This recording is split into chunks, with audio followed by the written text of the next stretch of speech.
Hello and welcome to the first ever Rotoworld NBA Fantasy Draft Special. I'm Ahmed Fareed. Sit back, relax, let the information wash over you as we go through this 13-round draft with 12 players.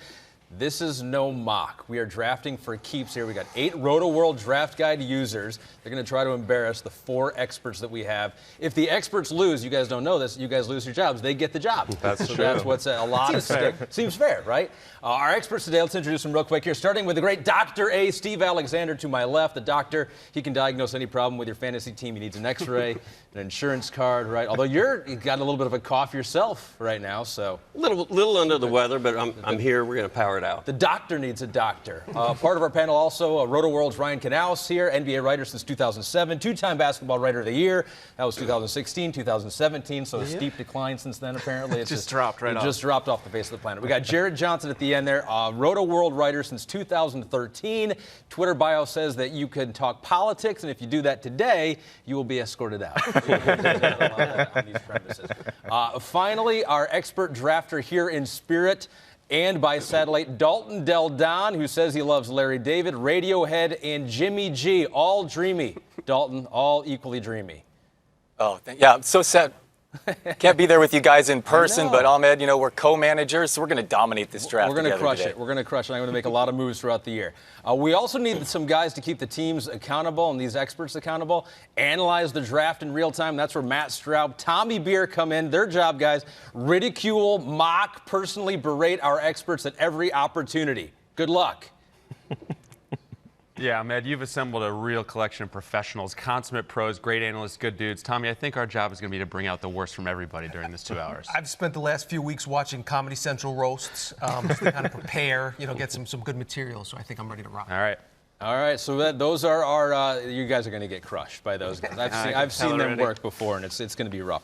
So real quick here, how many more seconds? We got like 15 more seconds to go. I think we have time to show you the rules and the scoring settings that we have for this. So here are the positions that we have for our first ever Rotoworld Fantasy Draft. 1 point guard, shooting guard. That's pretty standard. 3 bench, kind of light. No IR, so that could be an issue as we play this through. 75 seconds per pick. Here are the rules. We're doing a points league here. It's maybe unusual for some of you. A lot of people do the 8 category, 9 category, where free throw percentage, 3-point percentage play a factor. We'll talk about all that and where some of these players may go in categories, leagues that have those categories. But we're doing the points head-to-head. This is a lot like a daily fantasy type situation here, but we're doing it for the entire season. Our 12 teams, here's the draft order. We got the 8 draft guide users. We have our 4 experts sprinkled throughout. The first pick in the draft, and you're already on the clock, Ryan Knaus. Points league begins right now. Well, with 30 seconds on the clock, I got to make this quick, but I would say the first pick in any fantasy draft is always a enviable position.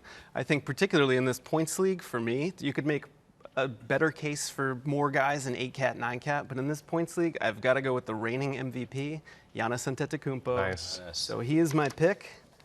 First pick of the draft. He's off the board. Off the board. And did you say who you'd go with if it was a category league or if 8-cat, 9-cat? Karl Anthony Towns is my guy in Roto. I think his durability, and Giannis is pretty durable himself. He's played at least 72 games every year in the league. So, I love that guy. Per game, great in points league where his free throw percentage isn't going to hurt you. The turnovers don't really matter much. Yeah. So. Who else were you thinking about? Well, as I said, you can make a case for Towns. Harden is right there, but I was a little afraid of the Westbrook impact, so had to pass on him. You're not afraid of rest with Giannis?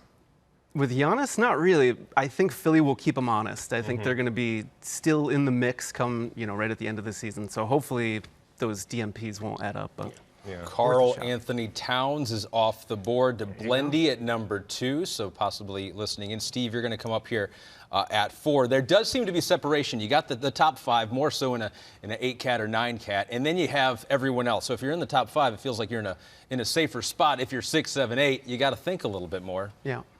Steve doesn't have to do that. Yeah, I'm actually picking 8th. Oh, Steve, you're 8. That's right. Dalton's 4. That's right. Dalton's 4. So, Steve, you do have to do that. I still have some thinking to do. Dalton's probably got it down to 1 or 2 guys. And the points league's trickier. You said in that after that top 5, which is pretty clear cut, In Roto, it's almost definitely Jokic and Lillard kind of fill those 6, 7 spots. But points leagues, you can kind of throw it open. Maybe Drummond gets in there. I guess we'll see in just a couple minutes. Anthony Davis goes number 3. So, Jarrett, what are some questions that you're receiving a lot here? Oh, Dalton, I'm sorry. Dalton's on the his pick is right now. So let's get it out to Dalton out in San Francisco via satellite. Dalton, what are you thinking? This is so difficult because I'm a Warrior fan. I'm sitting really close to Chase Center right here. But in points leagues, it's just so tough to turn down James Harden. I really think Curry's going to win the scoring title. And as Ryan mentioned, the Westbrook issue here. But this is a points league. James Harden's my guy. I think you got to. And it kills me as a Warriors fan, man. Passing up Curry, it's rough. A full season of rooting for James Harden and the Rockets as a Warriors fan. That should not. You're right. That shouldn't be allowed. Good luck, Dalton. So Harden goes off the board at 4. Jared, I was going to ask you about some of the questions, some of the big questions that you've heard a lot of people coming into their draft season right now. I think just this year it's all about load management after what we saw with Kawhi last year. So it's about trying to find the players that are the least likely to rest down the stretch. And a lot of that's going to have to do with their age. I don't like to, Mike and I kind of had the same rule. I don't really like drafting guys over 30. Once they're over 30, 34 area, they're like way more prone to get rest down the stretch. Also, I think the teams out east, the top teams out east, I'm kind of nervous about them. I'm nervous about Philly. I'm nervous about Milwaukee. The whole East kind of got worse, whereas those teams got better. It's a lot to think about. It's like a whole new component this year, the load management. Would a guy like Ben Simmons, you mentioned the top teams on the East, but he's a young guy. We haven't really seen the DMPs. Do you still put an asterisk by him? I wouldn't buy him because they don't have as much depth at the point, but definitely I'm nervous about Embiid. For sure. Always nervous about Embiid. As you should be. Yeah. But not Ben Simmons, no. So we had Russell Westbrook go off, Jokic at 6, Steph Curry went 7th, and that means, Steve, you're on the clock. I'm on the clock. My guy, Luka Doncic. Yeah. If this was an 8 or 9 category league, reaching for Doncic in the first round would be quite a stretch. But this is points. Turnovers are only -1. The percentages don't matter for shooting.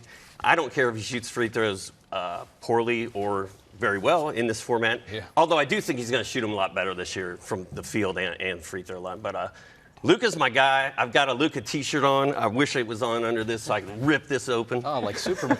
Like Superman and Super show Luka. Luka. But I'm going to take Luka Doncic at number 8. Okay, and where would you take him in a percentage league? I would be. I'm a Luka guy, so I'd be reaching for him in the second round. Like if I picked 8th, I would hope he'd be there for my second pick when it comes back around.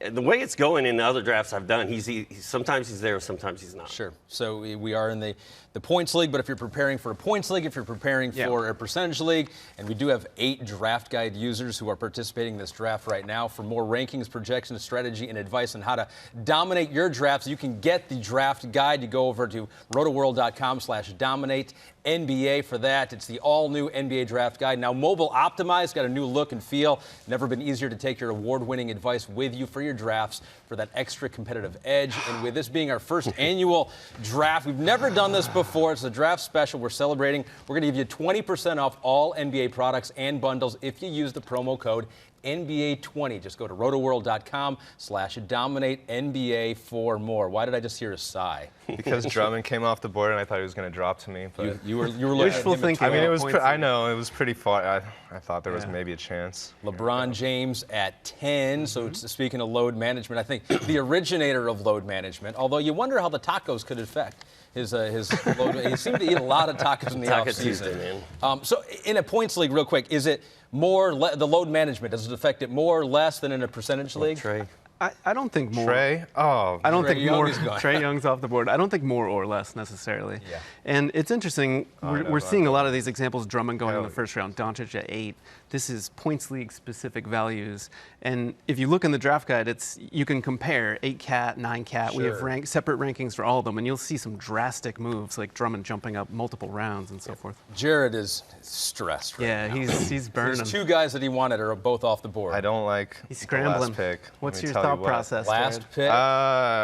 Well, What's going through no, your head? I know exactly who I'm going to take. It's just the matter of who I'm going to take on the back half of this. Okay. But Who are you taking first? who am I taking first? Should I just make the pick? I mean, this guy shouldn't have fallen to me, by the way. Users, I'm looking at you. Yeah, I'm going to go with Dame right here. Easy. All right, Damian easy. Lillard. Dame should not go this in any format, and I think he gets a slight boost in a points league. Don't make your second pick yet. We got the first round in the books right now. How'd they do, Matt Straub and Tommy Beer? Ahmed, really a heartwarming moment in that first round with Steve Alexander getting Luka Doncic.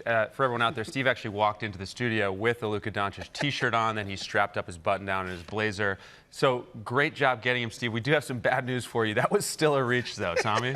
Yeah, the good news is you got your guy. The bad news is you probably shouldn't have reached for him at 8th overall. Based on the stats last year, even in a points league, I understand he gets a boost without the bad percentages, but he's around 25th overall last season in the points league. So you could have and probably should have gotten him around 25, but you have him. That's the good news. One other guy, Tommy, who gets a huge boost in this points league setup is Russell Westbrook. Certainly questions about the pairing, the marriage with James Harden, but you're right. When you don't have to worry about field goal percentage, free throw percentage, which is 2 categories that Westbrook really hurts you in, only -1 for the turnovers. Westbrook's a much better value in a points league as opposed to a roto league. All right, so that is the first round analysis so far. Jared, you had to wait to get your pick. Now you're leading off round number 2 and you're shaking your head. I still don't know, man. know. Well, okay, here's the thing. You got 10 seconds. I do not want to draft Embiid. I kind of refuse. So I'm going to go with my boy Bradley Beal right here. Nice. I like that. He's going to be a monster this year, straight up. This just like, I'm not worried about that. So He could play every game. yeah, he's gotten 82 back-to-back years, despite it being a massive dumpster fire in Washington. So, and he did it while leading the league in minutes last year. Yeah, so I'm not too worried. You know, I was debating whether to get Embiid. I just can't. He's just never going to be there for you down the stretch. Well, I mean, he has played. Here's what was going through in my head. He has played more games each season, but I don't know. I just don't trust it. I don't trust it. And they've been talking about how they really want to make a playoff push be the most important part of this. So. Yeah. He said recently that he hopes to play 70-plus games. Yeah, I don't know. To do that, he wants to scale back his minutes. Exactly. So there's always going to be they need to keep him fresh for the playoffs. There's that fine line that they're going to be walking. And it's did the weight loss, is that really going to help him with the knee issues that he's been having? I don't know, but I can't. Yeah, even though I really do think that Embiid's going to be a top 5 player, and there he goes. Yeah, speaking of which, he's off the board. He did. Drew Holiday went number 14. Joel Embiid went 15. So that means, Doc, you're one away. I am on my Who do you hope that tippy toes right here? The team named Dub Nation is on the clock right now. That is Sam. Who do you hope he doesn't take? I don't want to tell him. Oh! Okay. Vucevic. Nikola Vucevic is off the board. Was that your guy? No. Okay. I don't think so. No, my guy is the guy who was ranked next in the Yahoo rankings. This format is built for a guy named Ben Simmons in Philadelphia. I like that. Triple-double machine. He's triple-double capable every night out. He can't shoot free throws. He can't shoot jump shots. This is perfect Doesn't for matter. him.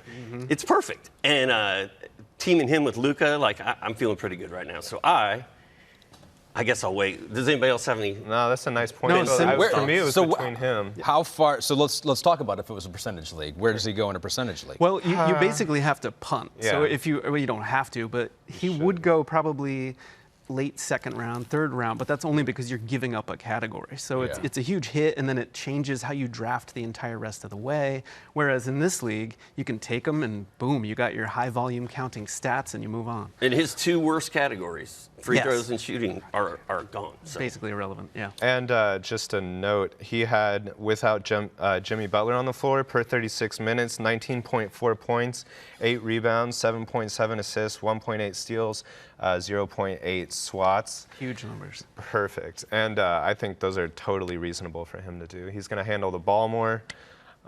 I was between Ben and Beal. Just don't put any stock in his three-point shooting that they're trying to I develop. want him to stay in What that do you mean? Duncan You're spot. False telling me narrative. things that we talk about in the offseason don't always come true? Not always. I'm They sorry don't to break it always- to you. okay, Yeah. Very Everyone's rarely. developed a three-point shot. Yeah, and everyone's in the best shape of their lives. And Everyone lost 15 pounds. is going to play every minute of every game. Everyone's going to start, which seems impossible at this point. So Ben Simmons was pick number 17. Pick number 18, Kawhi Leonard off the board. Man, to talk about load about a management. Load management's going to be a icon. term. I see 15 missed games right off the bat, and I see there's potential games down the stretch where he has back-to-backs that are like Atlanta, Memphis. He could sit out both of those. Yeah. And I think some of these games are occurring during the fantasy playoffs. So. My bigger fear there, too, and something Mike Gallagher has mentioned, is even if he just gets a tweaked ankle or pulls a calf slightly, an injury that might keep a normal guy out, normal I say, but like three days or 3 games, Kawhi could be shut down for 2 weeks, 3 weeks. Warren just asked a great question on the message board. He said, "Is there an IR in this league?" There is not. there is yeah. not. And there is not. And how does that affect your strategy? Well, I'm a not guy drafting like Kawhi. a guy like Kawhi would be risky, you're right? Because otherwise, if he gets hurt, you can just shelve him. It doesn't hurt you because Right. you get that replacement value. Without the IR, you can't draft someone really like Victor Oladipo. We might see him get picked, but it's going to have to be very late because otherwise, you're just giving up. You have to hold him as one. If when you got 3 bench spots, Yeah, he's- goose eggs on your bench 33% for of it. potentially till January or so forth. Devin Booker went number 19 overall. Nice. So Devin Nice. Booker off the board. You guys like? I mean, he can score in a points league. That's super valuable. Yeah, where it's at. he's ranked pretty low in Yahoo, but that was a nice poll by whoever got In him. this scoring format, points Yeah. as a category account for roughly 50% of all value. So if you get a high volume scorer like Devin Booker, that's fantastic. And then his sky high turnovers don't really hurt you that much. It's -1 point per turnover. So it's really not that big of a deficit. All right, let's get it out to Dalton because DeAndre Ayton went off the board. Overall pick number 20. Dalton, you're on the clock. I'm going to do it. Why not? They're second in pace last year. Generational talent. Give me Zion Williamson. It's a points league. Come on. The percentages don't matter. You're going to give him a green light right away. I mean, it's going to be fun. Again, second in pace. This is such a good situation. Such a fun player to watch. I can't guarantee he's going to stay healthy. I mean, we all saw him explode a shoe on national TV. But, man, what a fun guy this is going to be to own. James Harden, my first pick, a guy who's so bored with basketball, he's learning to shoot on 1 foot in the offseason. And now Zion. This is a fun squad. You got the all-interesting team for sure so far. What do you guys think? There's a lot of moans and groans with Zion. I was thinking about pulling Zion with my second pick at the top of 2, and it was a bit early. I knew he wasn't going to get back to me, but there's over the past 15 years, there's only been 2 rookies to put up first-round value, and I think that Zion has an excellent chance of being the 3rd guy to do that. So. I like that for Steve. Zion's probably a guy you like, right? Because you always talk about the fun factor. But I'm also a little nervous about Zion. Yeah? I have a problem taking rookies before like the 3rd or 4th round usually. Also, there's talk out there. Is Zion too big to sustain an 82-game schedule? No. Is he too big? I don't is know. not. I don't know. But we're gonna find out. That's one of the more interesting questions in fantasy this year is where do you is take he gonna Zion? go? Where is he going to go? Yeah. And Dalton just told us. Yeah, if you can get him at 20, somewhere in that range, take him and find out if he can last 82 games because it's going to be one fun ride. Yeah. Rudy Gobert goes off the board. Nice. As we're finishing up the second round, Kyrie Irving at 23, and He then dropped that means late. Ryan, you're up. All right, I am up indeed. So, What are you thinking? positions don't matter as much in these points leagues because, you ultimately need to fill point guard, shooting guard, 2 center spots and so forth. But, you just need value in these points leagues. You can fill in a point guard later, and it doesn't matter if he's a low assists guard because you're not trying to fill that category. You're just trying to get raw value. So for that reason, I wouldn't necessarily go out of my way to target point guards here as I would in an 8-cat, 9-cat draft. But in this instance, the value has fallen to me. So I am going to take, with my first pick at the top of this round, Kemba Walker. Kemba Walker, round 2 is in the books. Kemba's off the board. Let's get a analysis from our guys. What do you think? New system. Over to them. Sorry, Steve. Steve, quit trying to steal our airtime. Third time to shine. You know, when you're not in the draft room, I think you feel a need to remind everyone that you're here, and Dalton definitely did that with the Zion Williamson pick. What's your thoughts on that in like a points league and like a 9-category setup? It's fascinating because Zion, obviously, there's concerns about his potential. You don't have to worry about him lack of three-point shooting. That's a plus in a points league. On the flip side of the coin, he was really a high percentage shooter in college, so you kind of lose that benefit.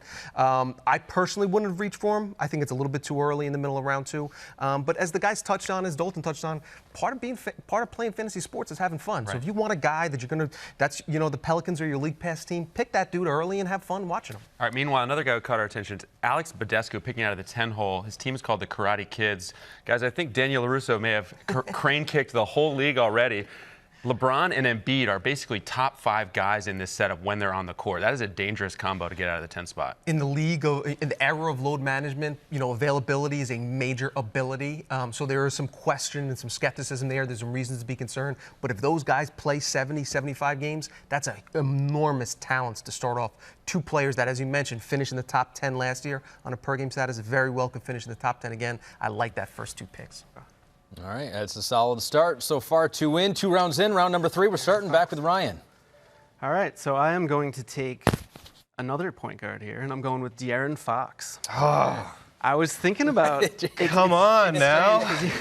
Usually I wouldn't mention guys who are still on the board, but that's the nature of this beast. So yeah. I was thinking about Donovan Mitchell a lot. I love him. I think he would be a good pick here, but I'm so enticed by De'Aaron Fox's upside. So. There are some that say he's a better real-life NBA player than a fantasy player. How dare those people? I don't think, if you look at his statistical increase last year, it was tremendous. Over 7 assists per game. I think he can grow that number. I think the scoring will go up. You don't have to worry about turnovers. So, yeah, I'm going to have fun watching him grow alongside Marvin Bagley. Fox off the board. Jimmy Butler was just taken here early in the 3rd round. Pascal Siakam is gone. Dalton, you're on the clock. I'm on the clock. Give me Donovan Mitchell. He looks like a budding superstar. I'm buying all the hype if you believe all the offseason, the Team USA and everything. I think this guy's just going to take his game to a next level. So Donovan Mitchell here. I like where we start here in the first 3 picks. So Donovan Mitchell is off the board. What do you guys think of him?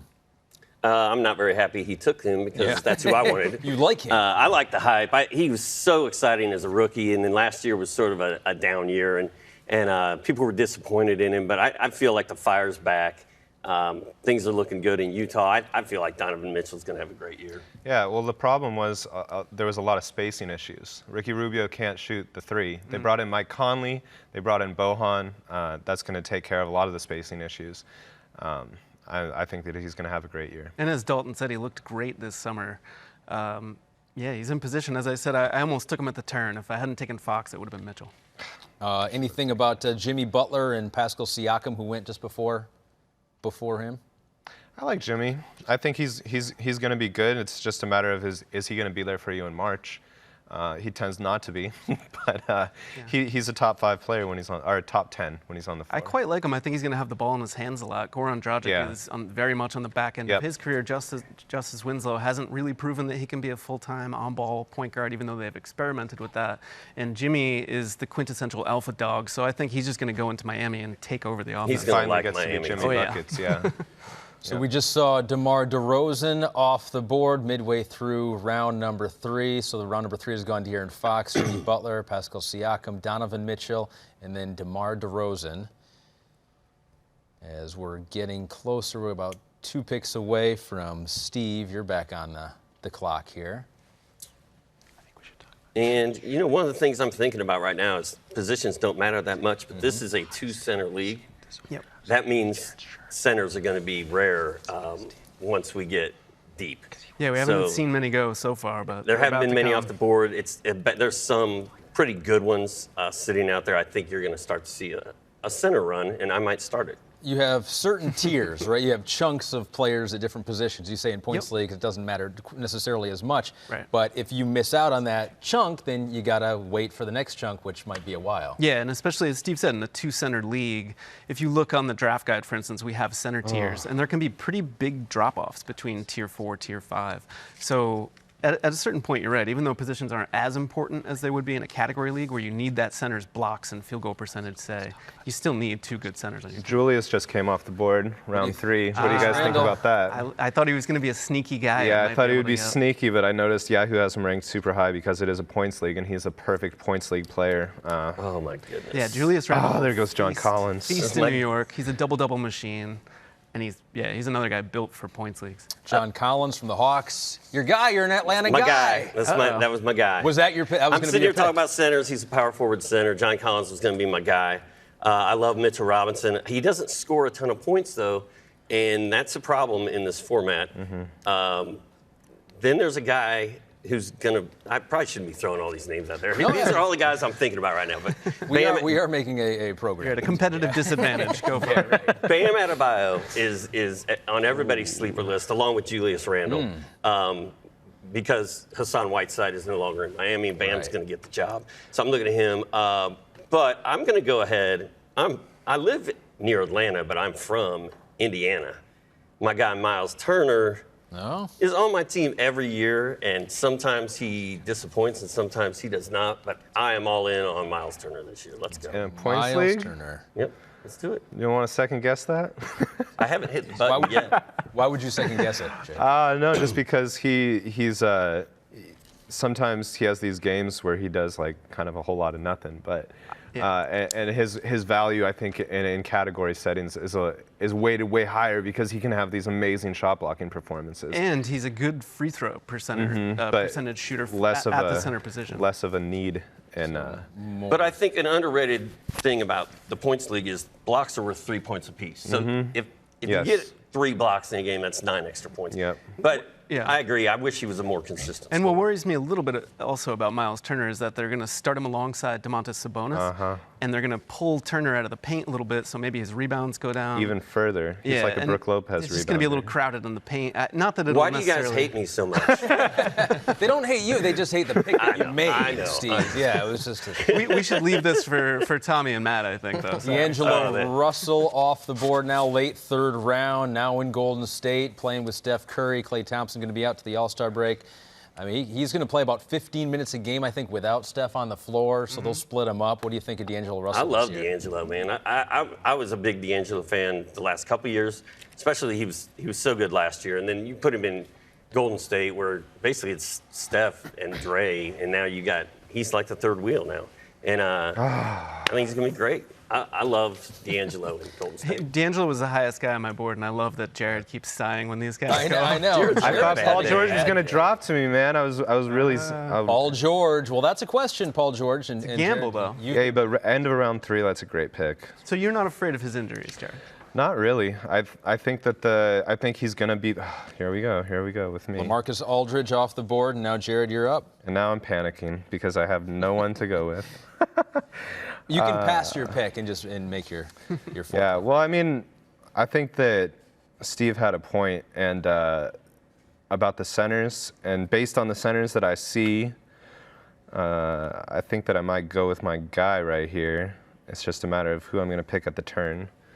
But so who's your first guy? Who are you thinking? I think that it's basically between Clint Capella or Bam, and I like guys that are proven. I know what Clint is going to give me. I don't necessarily know what Bam is going to give me, even though I think that he's going to have a great season. I think the best he's done is late round value. So to project the jump all the way here to the 3rd round is a bit much for me.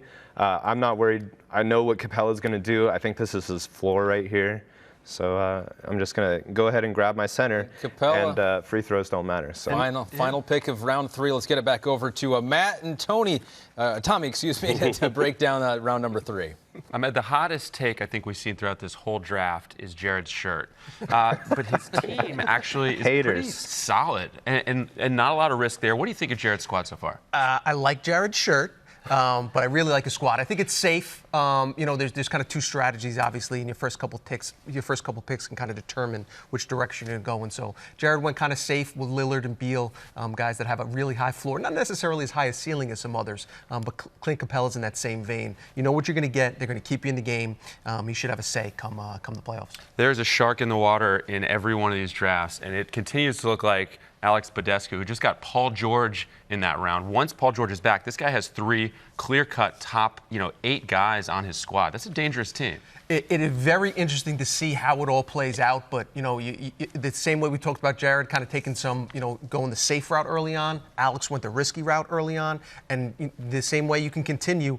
If things work out well, he has a really good chance to put a really talented team on the floor. LeBron, Embiid, Paul George, a lot of ifs, a lot of red flags, a lot of question marks, but the upside is tremendous. All right, thank you guys. Round 4 underway. You have the first pick. Yeah, I went with Tobias. I was debating between a lot of different people. Traditionally, if this was a category league, I would have gone Draymond. I think that he's going to have a really good year. But in points league, his value is not quite as good. And I know what Tobias is going to give me. It's another safe pick, but I think with the departure of Jimmy Butler, he's going to have the ball in his hand more often.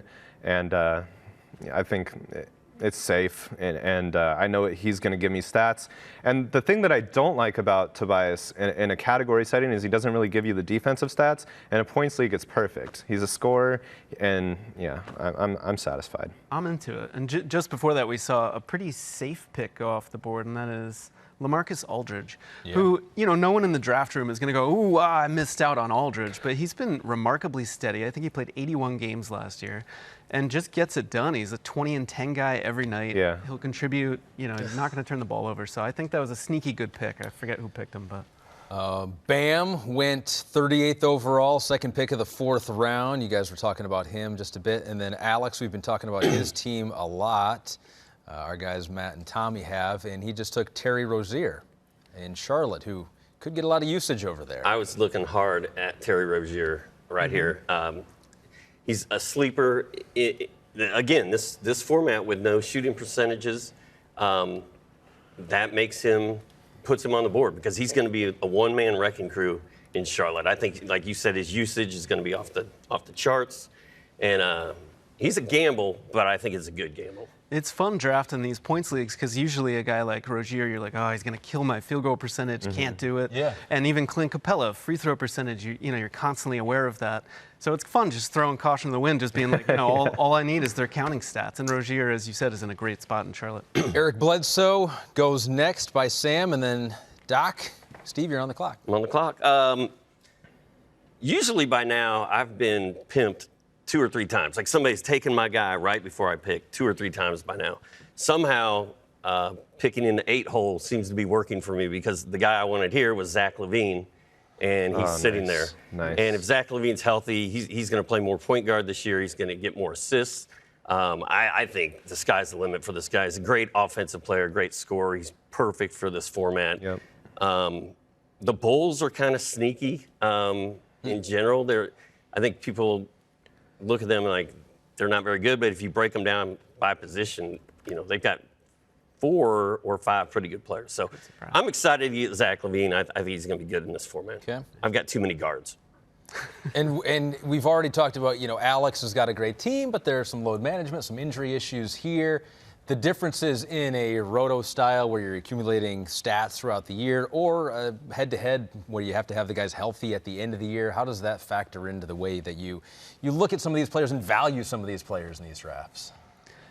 What was the question? Deep into the rankings. This is the problem. I'm thinking about my next move here. Totally. But I just valuing these players and trying to figure out where you take some of these guys who have injury histories, and will it affect you more in a league like this where you're head-to-head, one win, or in a roto-style league? I think it would impact me more in this league because in a roto league, typically there's game played limits for each position. Sure. So you just bench an injured guy, maybe you get replacement value or just save up games played for the end. So you're getting that replacement value. It doesn't hurt you as much, especially in a league without an IR. I think injury histories are suddenly magnified. Okay, all right. And injury history is not something new. I mean, it's been going on for forever in the NBA, and it seems like it gets worse every year. But every year it say that is every year. always a problem, and it's always big names, and it's always guys you sometimes don't expect to get hurt. Yeah. But now the problem is guys don't even have to be hurt to be shut down. Morant went, round and then 4. Draymond Green. Oh, the Warrior went right before Dalton. Dalton, you're on the clock.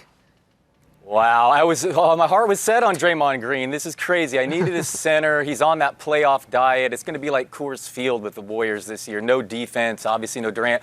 I was going to have Draymond. Give me Jaren Jackson Jr., another guy that gets a hit in points league, but he's just 20 years old, still growing. Going to be a monster in that up-tempo system. It's no longer that slow, grinded-out style in Memphis. So he's going to be another fun type player to watch. At least I got that. But, man, my heart is broken with that Draymond swoop. Yeah, it seems like Draymond's coming in. He says he's already on that. He's on that playoff diet already. He started it early. He's in better shape now than he has. And he's going to be motivated. You just know Draymond Green coming into a year where people say they can't win. I feel like we need to pour one out for Jonas Nader right here. Jaren Jackson Jr., anytime I hear his name, I think of Jonas. Jonas couldn't be with us. He's at home with his babies, baby. But anyway, that makes me miss Jonas a little bit.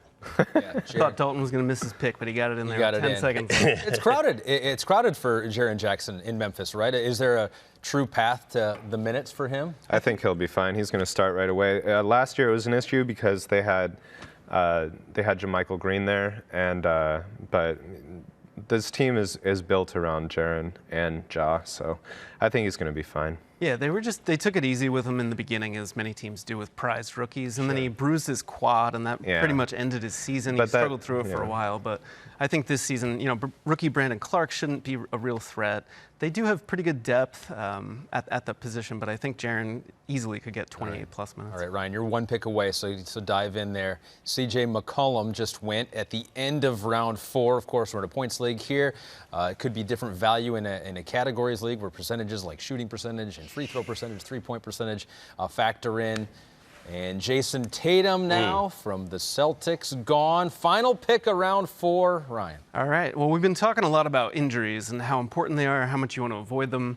I feel like I have a pretty healthy team so far. I got De'Aaron Fox, Kemba Walker, Giannis Antetokounmpo. No burning injury. No, quite the opposite. I want to keep on that path. Oh, I thought you were going to take a gamble. No, I want to maintain. I like the trajectory of my team with no clear injury risks. Okay. Lots of games played through the end of the season. So on that note, I'm going to pick a guy, not the most exciting guy, but I think he's a sneaky, even better in Roto, but still really good in points leagues, and that is Chris Middleton. Just doesn't miss games, solid guy, gets it done, and with Malcolm Brogdon out of Milwaukee, I think his role grows even more. All right, round 4 in the books. We'll take a little bit of a pause, but before we get back to talking about some of the bigger storylines so far, let's get the draft analysis, round 4 from Matt and Tommy. Ryan is just kind of making rookie mistakes here, jinxing his team right and left. I have a pretty healthy team. None of these guys miss the games. fantasy gods are listening. They do not want to hear that. You know better than that, Mr. Fantasy Writer of the Year. Meanwhile, we did see some pretty spicy players go that round, including a couple guys who caught your eye. Bam Adebayo, John Morant caught both of our eyes when he went. I love taking a swing on guys like this in any league, but in a points league too. You've got so many guys who are going to score the same point totals. Why not gamble on breakout players? And you're dealing with the experts. You have these guys are obviously not going to let really talented players slip too far, so you have to take a chance. Maybe a round earlier, 5 or 10 picks more than you'd like to. And John Morant has that kind of upside. Played at Murray State, obviously not the NBA, but 24 points per game, 10 assists per game. Guy was a monster, stuffed the stat sheet. And as we mentioned time and again in this league, points league, he's going to shoot a poor percentage as he kind of adjusts to the NBA. You don't have to worry about that. Just throw the kid out there, let him score, and have some fun. All right, thank you guys. That's round 4. So we're going to take a little bit of a break, and we're going to get to know the 8 draft guide users. They've purchased a draft guide, many people multiple times here. And so let's go through this list here. I don't know if we have any particular order, Chris, but I'm just going to go with Eric first. Eric, we say hi to him. I'm not going to go last names because some of them are difficult, and I don't want to butcher them. That's just, I feel out of respect to them. We say hi to Eric. His favorite superhero is Fat Thor. He's been burned by Terrence Jones multiple occasions. Hey, who's in that boat? That's my boy right there. Oh, you like him? You've never been burned by him? No, I've been burned by Terrence Jones plenty of times. Oh. So I feel his pain. Got it. In his home league, he gets a green jacket if you win, so that's cool. Sam, first-time Draft Guide subscriber. He's a Bay Area native, so he's out there probably a Warriors fan. Oh, he is a Warriors fan. One of many burned by Chris, Marquise Chris. He says Me out too. there. Yeah, So Jared, that's a common one. That's his boy, too. No, not my boy, but I was very burned by him. All been burned. We say hello also to Raphael, a 15-year fantasy veteran. If he could have one superpower, he'd like to be able to eat as much as possible and never get full or fat. And he likes cannolis, so those go hand in hand. It all ties together. Alex, who's got a great team so far, the guys have mentioned you quite a bit. He's a professor of statistics in Canada. There we go. Hey. He's a numbers guy. He's going to be in 20 to 25 leagues this year. Wow. Wow. Just let the algorithm draft for him. I mean, just setting your lineups, that's a whole day job. How many leagues are you guys in? Have you guys ever been in that many? Nah, my max is 10 or 11. Okay, that's still a lot. Warren, we say hello to you, Warren. Special power that you would like is to be able to use the Force. He's a music composer. Favorite travel destination is Norway. Biggest bust was Kawhi when he played 9 games. Nice. That's tough. You want to get more than 9 games out of your top picks. Blendy lives in Sweden. Hello. Originally from Kosovo. Favorite artist is Tupac. And Chris has burned Blendy before as well in that same boat. Lester's a 6-year Draft Guide subscriber, been playing for 13 years, wanted to be a DJ when he was growing up. I hope he can still fulfill that dream. Favorite candy is Nerds. I think that's an underrated candy. That's a solid candy. That's a solid Solid candy choice.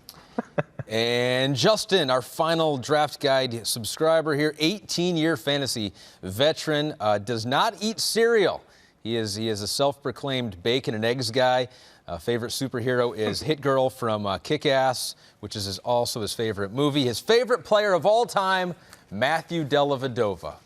Still on the board, still Scrappy, available. yeah, hey, go get Scrappy him. guy. So we thank all 8 of you for subscribing and purchasing the Draft Guide. A reminder to get an edge in your drafts and all season long. You can check out all of the Rotoworld premium products. You can even get 20% off all the NBA products and bundles with the promo code that we're giving out today, NBA20. All you got to do is go to rotoworld.com/dominate NBA for more info. All right, let's take a deep breath. I'm starting to feel like if one of us beats Alex, we've accomplished something. He seems like the favorite so far. I know. Getting a little nervous. Fantasy Cyborg we're playing. We got about 30 more seconds of a pause left. Are we generally happy with where we are with our teams right now? What do you think? Yeah. I like my team. I mean, having the #1 pick is a huge blessing, so I feel like it was hard to go wrong after getting Giannis. But yeah, I like the guys who've fallen to me. I feel good about their health. Now I just need to get a couple centers on my team. What do you guys think? I'm feeling pretty good too. Miles Turner obviously is a little concerned there, but I think he's going to be fine. And I really like the other 4 that I got, so I'm good. Jared? Yeah, I love You've my been team. doing a lot of sighing, though. I feel like you've. Well, I mean, I all just- the sighing. I can't like your team. No, I like my team. I like getting Dame and Bradley 1-2. That's a great 1-2 combo. And then Tobias Capella is safe. I'm happy. I would have loved to get Paul George at the back of the 3, but hey. Yep. Can't get them all. Can't get them all. Or many of them. All right, round number 5. Let's get it kicked off with Ryan, your first pick. Yeah, I'm back on the clock, and as I mentioned, I do need a big man at this point. I've got Giannis, I've got Middleton, and then I've got 2 point guards. I like it, but I'm surprised this guy is still out there. There's a couple big men I was looking at. Montrezl Harrell's probably set up for a nice year. Hassan Whiteside could go off, but I'm worried about his health. Steven Adams, pretty safe, but now he might be a trade candidate, so I'm going to go with, and I'm sure Steve will be upset about this, everyone might, Mitchell Robinson. Okay. To be my Mitchell He's Robinson. better in category leagues, but at 50, at 49, Yeah. to get Mitchell Robinson with what he did at the end of last year, and he's still trending up. We don't know what his ceiling is. I'll take that every day. And he definitely wasn't going to fall to you. He was my pick. I mean, he was in my queue. You probably saw on my computer. He's been there for a minute. I love Mitchell Robinson. If he scored a little bit more. Yeah. Yeah. He does say he might give up some blocks to keep the fouls down. That's Well, if he stays on the court longer. if it leads to That's more true. minutes, That's then, true. Then that's And he'll fine. still get 3 blocks a game. Yeah. Because I think he was like top 5 in fouls per 36. He's very handsy, so he will need to limit that in order to play 32 plus minutes. Something he has to work on there. All right, so Mitchell Robinson off the board, first pick of round number 5. And Nice, now we got Lowry. Lauri Markkanen at pick number 50. I was thinking about him. What do you guys think about Lowry? He just missed too many games for my tastes. And the Bulls. Yeah, and he has a good roto game with the three-point shooting and good percentages, but I don't love him in this points league, to be honest. Thaddeus Young. Yeah, I'm worried about that. Adding that in there is I'm worried weird. about that. And then it's not like he can really slide to center because you got Wendell there. And Wendell's he's going to be better. So there's a lot Hopefully. of red flags with Lowry, but he's a good player. I'm not scared of him. Yeah, I was thinking. Shea. There went SGA. Shay's gone. SGA off the board, so that gets us to Dalton. You're on the clock, Dalton. Wow. Well, I feel like this team is really swinging for the fences. It's team upside. So let's go Hassan Whiteside. Hassan upside. He says he wants to lead the league in rebounding and blocks. You know what? He had 3.7 blocks per game not that long ago. In the points league, his free throw percentage won't hurt as bad. So give me Whiteside. Hassan Whiteside, Dalton's pick. What do you guys think of that? Whiteside also said recently that he thinks he's going to have a couple triple-doubles this season with assists, which is never going to happen. So I'm putting not too much stock in his off-season predictions of league-leading categories. But it's a solid pick, and he's in a great spot. And Whiteside's one of the guys I'm really happy for. He needed to get out of Miami. Yeah, he definitely. needed to get a new coach. He needed to get a new environment. So he's going to be fired up and coming out. And Nurkic is hurt, so it's going to be his show. I was going to say, are you worried at all if you were to draft Whiteside about Nurkic coming back in, say, March and just shutting down Whiteside? And I don't think he's going to shut him down. I'm concerned, but I'm not. It wouldn't stop you from I mean, drafting. we all saw that leg injury. He's not coming back until after the All-Star break. And then they're going to work him back into the system. So I think, I don't really think he's going to even be playing 20 minutes a night until late March. And that's like a best-case scenario. So I'm not worried about him. There you go. Buddy Hield off the board, 53 overall, pick. midway through the 5th round. Why do you say great pick? I love Buddy. He's super underrated. He plays 82. He scores his points. His role is safe. Great pick. Never misses games, so I wanted him on my team for that reason. Was had him last on year my the ceiling queue. for him, do you think? Last year, is that the ceiling for Buddy, or do you think he can improve upon that? I don't think so. I think he's young enough, although apparently his age was misreported for many years. That he was younger off by than he was. one, yeah. But no, I think he still has room for growth, and especially as the pieces around him get better, as De'Aaron Fox becomes a better, more mature, confident distributor, Marvin Bagley's sucking in defenses as a legit post threat and so forth. I think Buddy's life just gets easier and easier. Jonas Valanciunas goes off the board. That was who I wanted. Justin.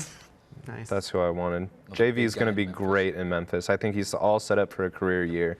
After the break last year, JV, and at points in this particular format, he was a third-round player.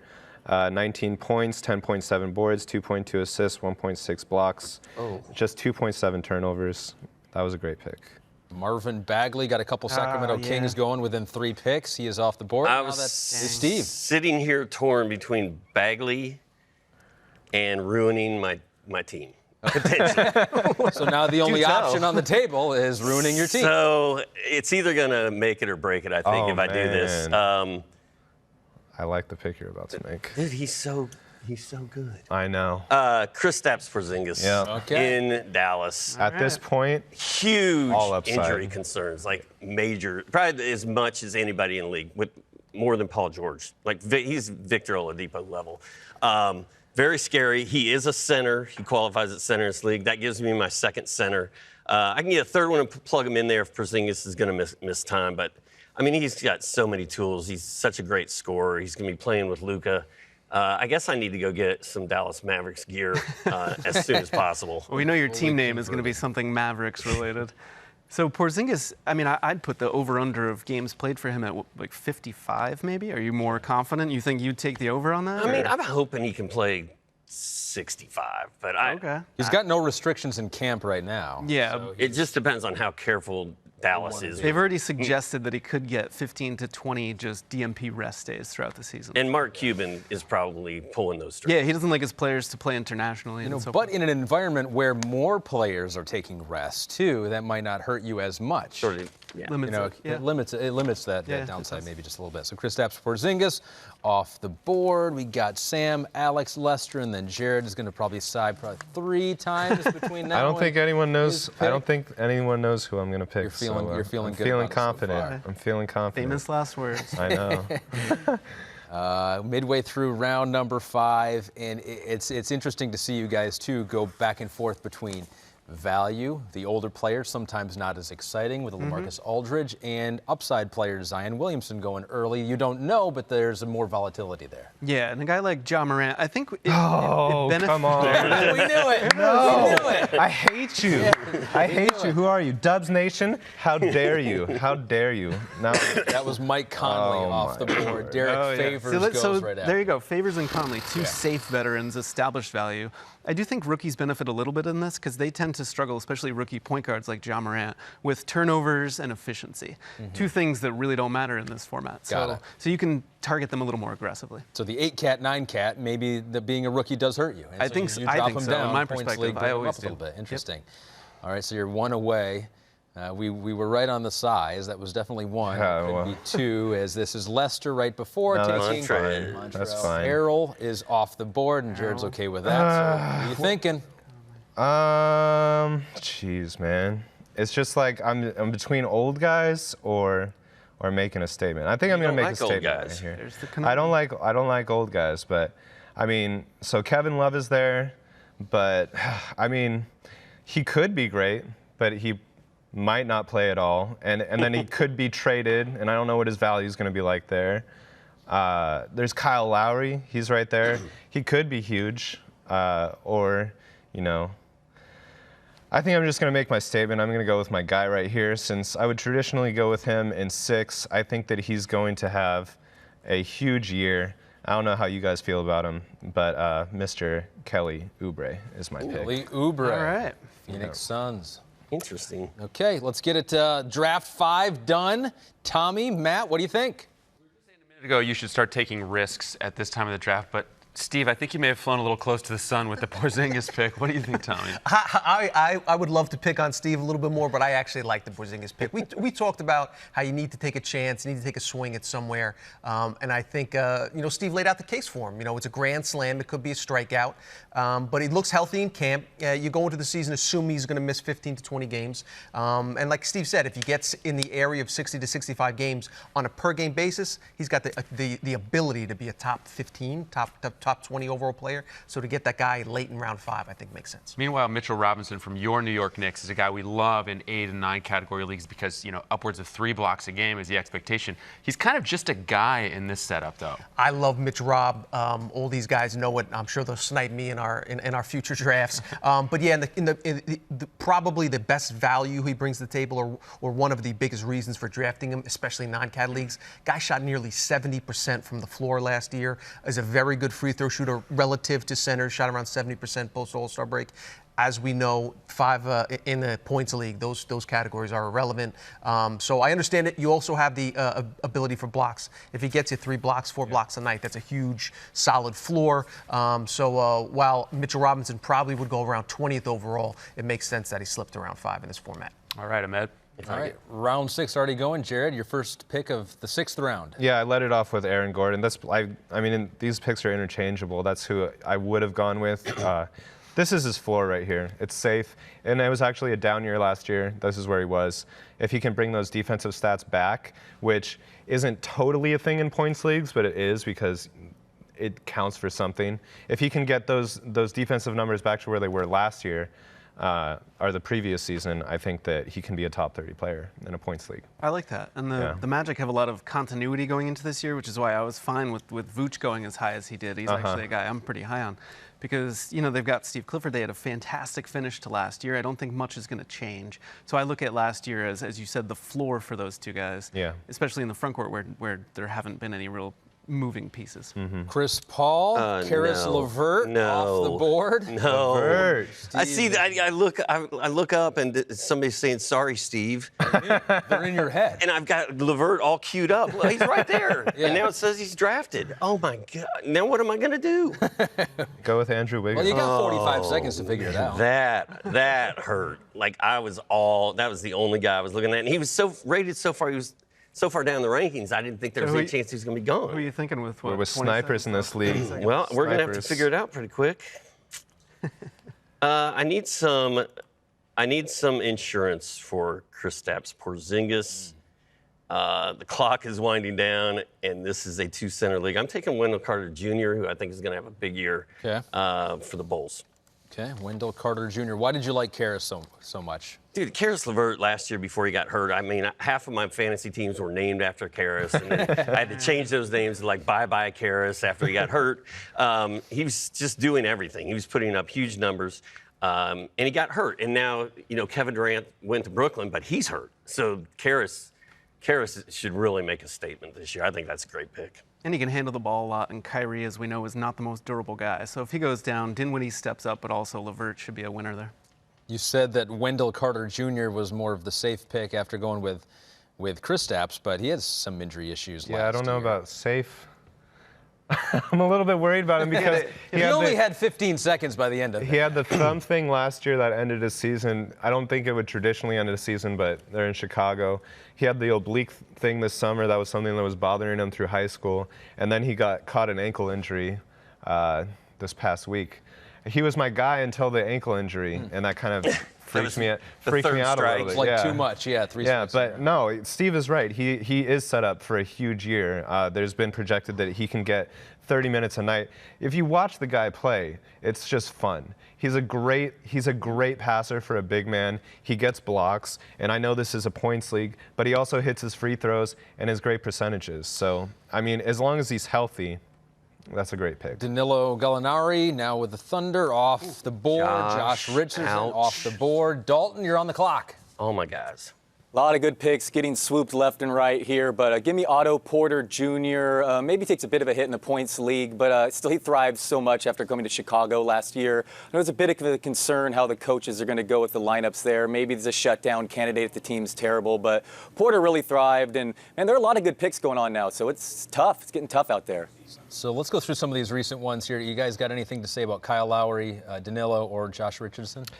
I wish I was looking at Danilo and Josh instead of Carter. Yeah. Big time. I would traditionally have taken Josh already because it's a points league. He falls a little bit further, but I think that he's set up for a great year. He really struggled being in a lead scoring role last year, but now in Philly he gets to go back to what he's best at, being a third option and focusing on the defense. So. I'm not really into Kyle Lowry too much just because of the injury. He tends to miss games. He's a very physical style of play, so he gets banged up. And Gallo, same thing, very injury prone, and now he's playing on an OKC team that's rebuilding and may not have any incentive to actually play him after the All-Star break. Yeah, so if he doesn't get... a lot of risk to get him in the 60s. I mean, if he falls to 100, great, but too high here for me. Yeah, and I think he's in a contract year, which would be a good thing traditionally, but for players like Gallinari, who are already established players, to stay healthy. Yeah, it's not about, he doesn't have to prove what he can do, he just has to prove that he can stay on the court. Right. That's an interesting point, too, because you oftentimes you hear the contract year and you think, okay, this is time for him to shine. You kind of know what you're getting with Danilo Gallinari. Pick number 70 overall, DeJounte Murray is gone from the Spurs. DeJounte? You're like 12 picks away here. I know, but that's a reach. That's a reach. Why'd you like him? Why were you looking at him? I think he's all set up for a huge season. He was my sleeper pick last year, and he tore his ACL during the preseason or right before it, and he didn't play at all. But this kid, Greg Popovich, doesn't traditionally talk up young players. Greg Pop loves this guy, and he's a great player. I like him a little bit better in category leagues because he's so elite at steals. But I think that's a great pick. It's a reasonable gamble. Al Horford, 71. Final pick of round number 6. Ryan, that's you? This is to me, so I've got a couple options here.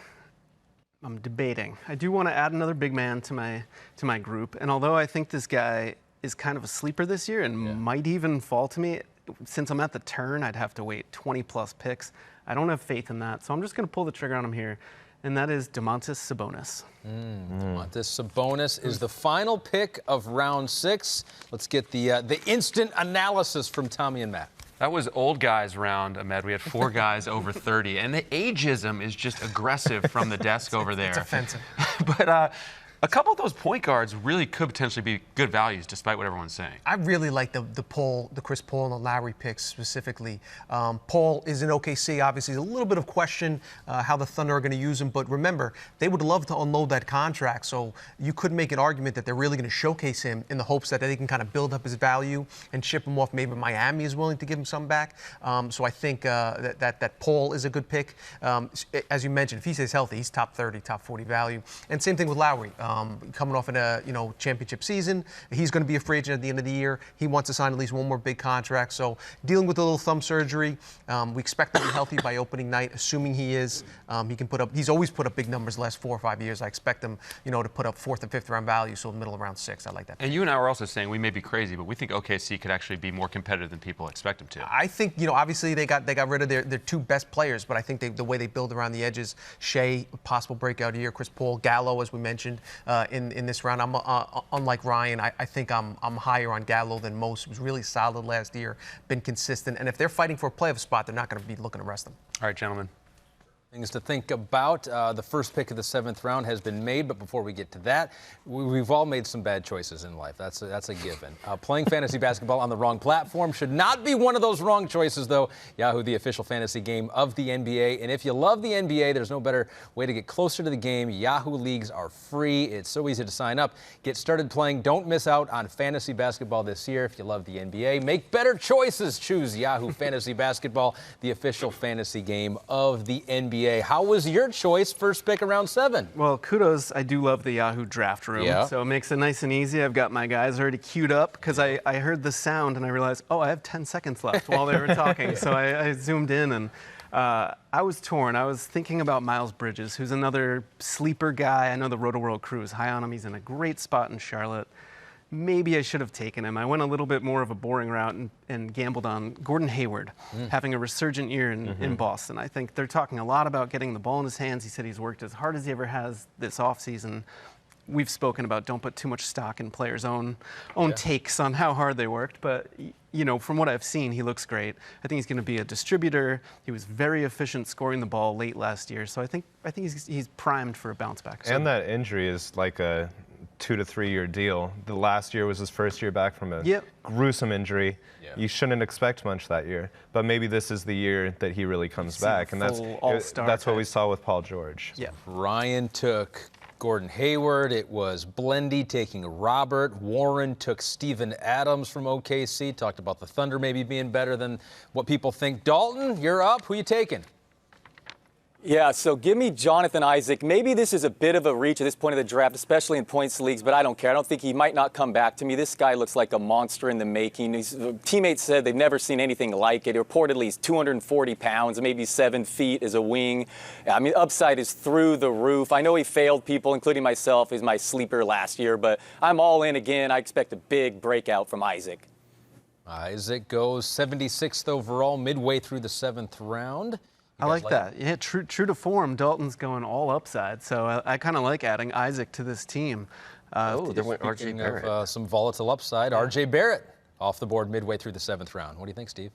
I love it in this format, and I think people are sleeping on R.J. Barrett. He got off to a bad start in Summer League with shooting percentages and whatnot, but I think he's got a chip on his shoulder right now, and he's going to come out and get it done for the Knicks. You just scored some points with Tommy over at the desk with the. That's the goal of this. Yeah, you didn't get him, but you were very complimentary of him. You are one pick away here. He was on my radar. We should say Thomas Bryant went right before R.J. Thomas Barrett. Bryant. I love Thomas Bryant this year, especially in category leagues. But I think he's in a sweet spot for Washington. He could even be their second leading scorer, frankly. Yeah.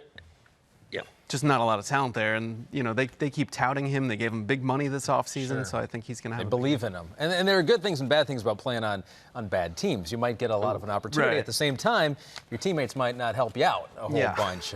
But if you have the opportunity, Thomas Bryant has that in Washington. Malcolm Brogdon is off, and now it is Steve. This is a guy I would not take in a standard 9 or 8 cat league because Not take it all. Well, no, he would not be on my team, probably. Yeah. But in this format, and the fact I need a small forward, and Andrew Wiggins, all he does is score, Hey. why not? This is perfect. Give him to me. I was almost embarrassed to admit that he was the top guy on my board right now. Because you're right. Typically, we avoid Andrew Wiggins like the plague just because he's so hollow. No, basically anything. But yeah, in this format, his value is significantly boosted. Yeah. At Rotoworld, he's not we don't speak highly valued very often. Highly valued. Well, but today, we're giving him some love. Well, you get some players like that who might be popular and might have some of the shine with the general public, and so it's not that you wouldn't take them at all in a draft, but they're never going to have the value. They're never going to fall to you at the spot they want. Right, where you'd be comfortable with them. Right. Yep. So midway through the 7th round, in a points league, that's what we're doing here. If you're just joining the draft, it's a points league here. A lot of similarities to daily fantasy in the way this is scored. You do get a -1 point for turnovers. There's the team so far. As we're midway through round 7, we're going 13 total rounds with the 12 players. We got 4 experts. The other 8 drafters are Rotoworld NBA Draft Guide users. We thank you for that. And so we've got Sam on the clock, then Alex, been very complimentary about his team. Lester after that, and end off the 7th round with Jared, who has had averaged, I would say, about 2.3 size per round. Up to Miles Bridges off the board, someone we've heard a lot about, another one of those guys who could potentially take the next step. Yeah, I think for sure he's going to. We saw it start at the end of last year when Charlotte finally decided to unleash the young guys, and they've said nothing but that this year. GM Mitch Kupchak basically said, we're going to unleash the young guys. It doesn't matter what contract you have, whether you're a veteran, you're going to have to earn your minutes on the court, and they're just going to turn like Terry Rozier, Miles Bridges, even Dwayne Bacon could have big years. And it's crazy because I was literally torn between Bridges and Wiggins. And I was like, I'll take Wiggins now. Bridges is further down the list. Maybe he'll be there when I come back. But no, these people are smart. Smart draft guide users. Yep. They've read the information. Alonzo Ball, and then it is Cantor goes 83rd overall, and we're back to Jared. This is going to be pretty easy for me just because it's a 2-center league. Right now I only have 1 center. This guy, his value is deflated in points leagues, but I'm going to pick him 84. He's going to outperform that. Brook Lopez. He shouldn't still be on the board. He always drops. People always undervalue him, but I think, he's safe. He gets his numbers. He rarely misses games. Ever since the foot issue, he's basically been fine. Semi-nervous about rest, but like I said, at this point, he's going to outperform. New 4-year deal, too, so obviously well-liked. So that is round 7. They're coming fast and furious now, Matt and Tommy. I want to rewind to the beginning of round 7 there. Ryan, you said, and I quote, I was torn. I should have gone Miles Bridges over Gordon Hayward. You should have gone anyone over Gordon Hayward, Ryan. Tommy and I were not loving that pick. Tommy, the R.J. Barrett pick did catch our eye, though. What do you think of him in this setup, in any setup, as a Knicks guy? Yeah, I'm really high on Barrett. To be honest, I'm surprised. Obviously, Zion's going really high. Morant's going a couple rounds later. But we've seen Barrett fall really far. The divide between those 2 and 3 shouldn't be as high, in my opinion. Barrett's a guy that averaged 22 points, 7 rebounds, 4 assists per game at Duke. First underclassman in NCAA history to put up those points. Very worried about field goal percentage. He's an inefficient offensive player. Also concerned about turnovers a little bit, but not having to worry about the field goal percentage this year. I think that the Knicks are going to focus him on a nightly basis, so I like that pick in round 7. Also, a quick shout out to Dalton. He's got the black and white photo on the draft board. Very distinguished. The Isaac pick was real nice. I like the Isaac pick as well. He touched on it. Every year there's guys creating buzz in training camp. Isaac is that guy for the Magic this year. Has all the tools. Dr. A has been burned by him in the past. I've been burned by him in the past. But sometimes you have to let bygones be bygones, and give your ex a second chance. That doesn't always work out well. But I'm hoping for Dalton that it does work out well in the Isaac situation. Good luck, Dalton and Isaac. The good luck has been granted over here. Jared was struggling. You took it to the last second of your first pick here in round number 8. There's a lot of options. I mean, I'm surprised that Caleb is still on the board, but I'm just not going to do it. But, at this point, he's going to overperform. I expect him to go within these next 2. If he drops all the way down to me at the back of 9, I'll take him. But I ended up going to Jeremy Lamb. I think he's gonna have a great year. He had a great year last year. He's safe, and I'm liking my team so far, man. Can we talk about being on the turn a little bit here? Because I know for all of you guys, it's all about value. You want value, you want guys to drop to you. But when you're at the turn, sometimes if you have players that you like and they're have to reach. 15, you feel like you have to reach more at the turn than you do midway through. 100%, yeah. You need to get your guys. in I think the third and the fourth, I went with Capella and Tobias, and traditionally I wouldn't have gone with Tobias, but I knew that he wasn't going to drop back to me, and I just want safe in those first 4 rounds. I want to know what I'm getting. I'm not trying to. There he goes. There goes Love. Jeff T. You also, Kevin Love. yeah. It's not even reaching necessarily, but like guys that I thought were safe, like Domantas Sabonis, for instance.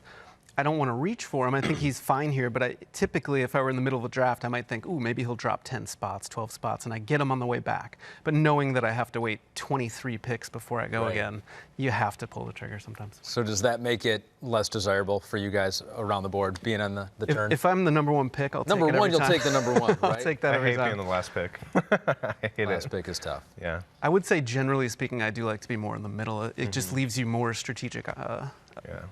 I like the 4 to maneuverability. 5 spot. That's my groove right there. Jeff Teague I'm stressing out over here about what's about to happen. and Kevin Love finally did go. You called it, Jared. You said he'd go in the next 20 picks. He went just 2 picks after you called that, and Steve is stressing it. Like when I was in the free shuttle bus over here Yeah, to it was NBC free. Sports We didn't charge you. We didn't charge you Studios for. We were today, supposed to charge you for that. I knew that Luka Doncic was going to be on my team. Yeah. I thought maybe another Dallas Maverick would be on my team. I did not think that Kristaps Porzingis would be on my team. Yeah. But I ended up with Porzingis, and now, this late in the draft, a guy that's not going to be there when it comes back to me. I really don't want 3 Dallas Mavericks, but I'm going to do it. You're all in. You got to go all in at this point. I'm going DeLon Wright. Afraid you might. I was between him. My last pick was between. I thought that he might drop to me, and I was like, oh man, I don't know. I'm glad to see people groaning. Hopefully, some of the dudes online are groaning as well. He's finally in a position where he can just blow up. His game is so fantasy friendly. Yeah. He does a little bit of everything. He's just a fun player, and he's going to start for the Mavericks. Doncic is going to have the ball in his hand most of the times, but DeLon Wright's going to get a lot of Yeah, it opportunity. doesn't I'm kind of matter excited. because he also gets a lot of rebounds. He gets elite steals numbers. I think that's a great pick. Warren in the draft room says, big time grown, wanted DeLon. So Yeah. There it was. you're getting some. Induced a groan go. online. Marc Gasol went before. Did we talk about Marc Gasol at all? What we haven't. like or dislike? I'm not really feeling him this year. I don't know. I just think that he's going to be in that timeshare situation with Serge, and then again, it's a serious load management risk with Mark. He's older. Yeah. I don't know. They've already said that they're going to restrict his minutes. He had that, run to the finals. Then a couple weeks later, joins Spain for a run to win the FIBA World Cup. So this guy has not had any time off, and that's a lot of mileage on a big body. So I think that means like under 25 minutes. yeah, so they're aware of that, and there's probably going to be rest days in there. That's risky. Not as risky as Kevin Love, but it's Ricky Rubio is off the clock in Phoenix now. We didn't really talk about how Ricky may impact Devin Booker. Do you feel like there's an impact there, good or bad? I think it would only be good. Yeah. Ricky's going to set him up.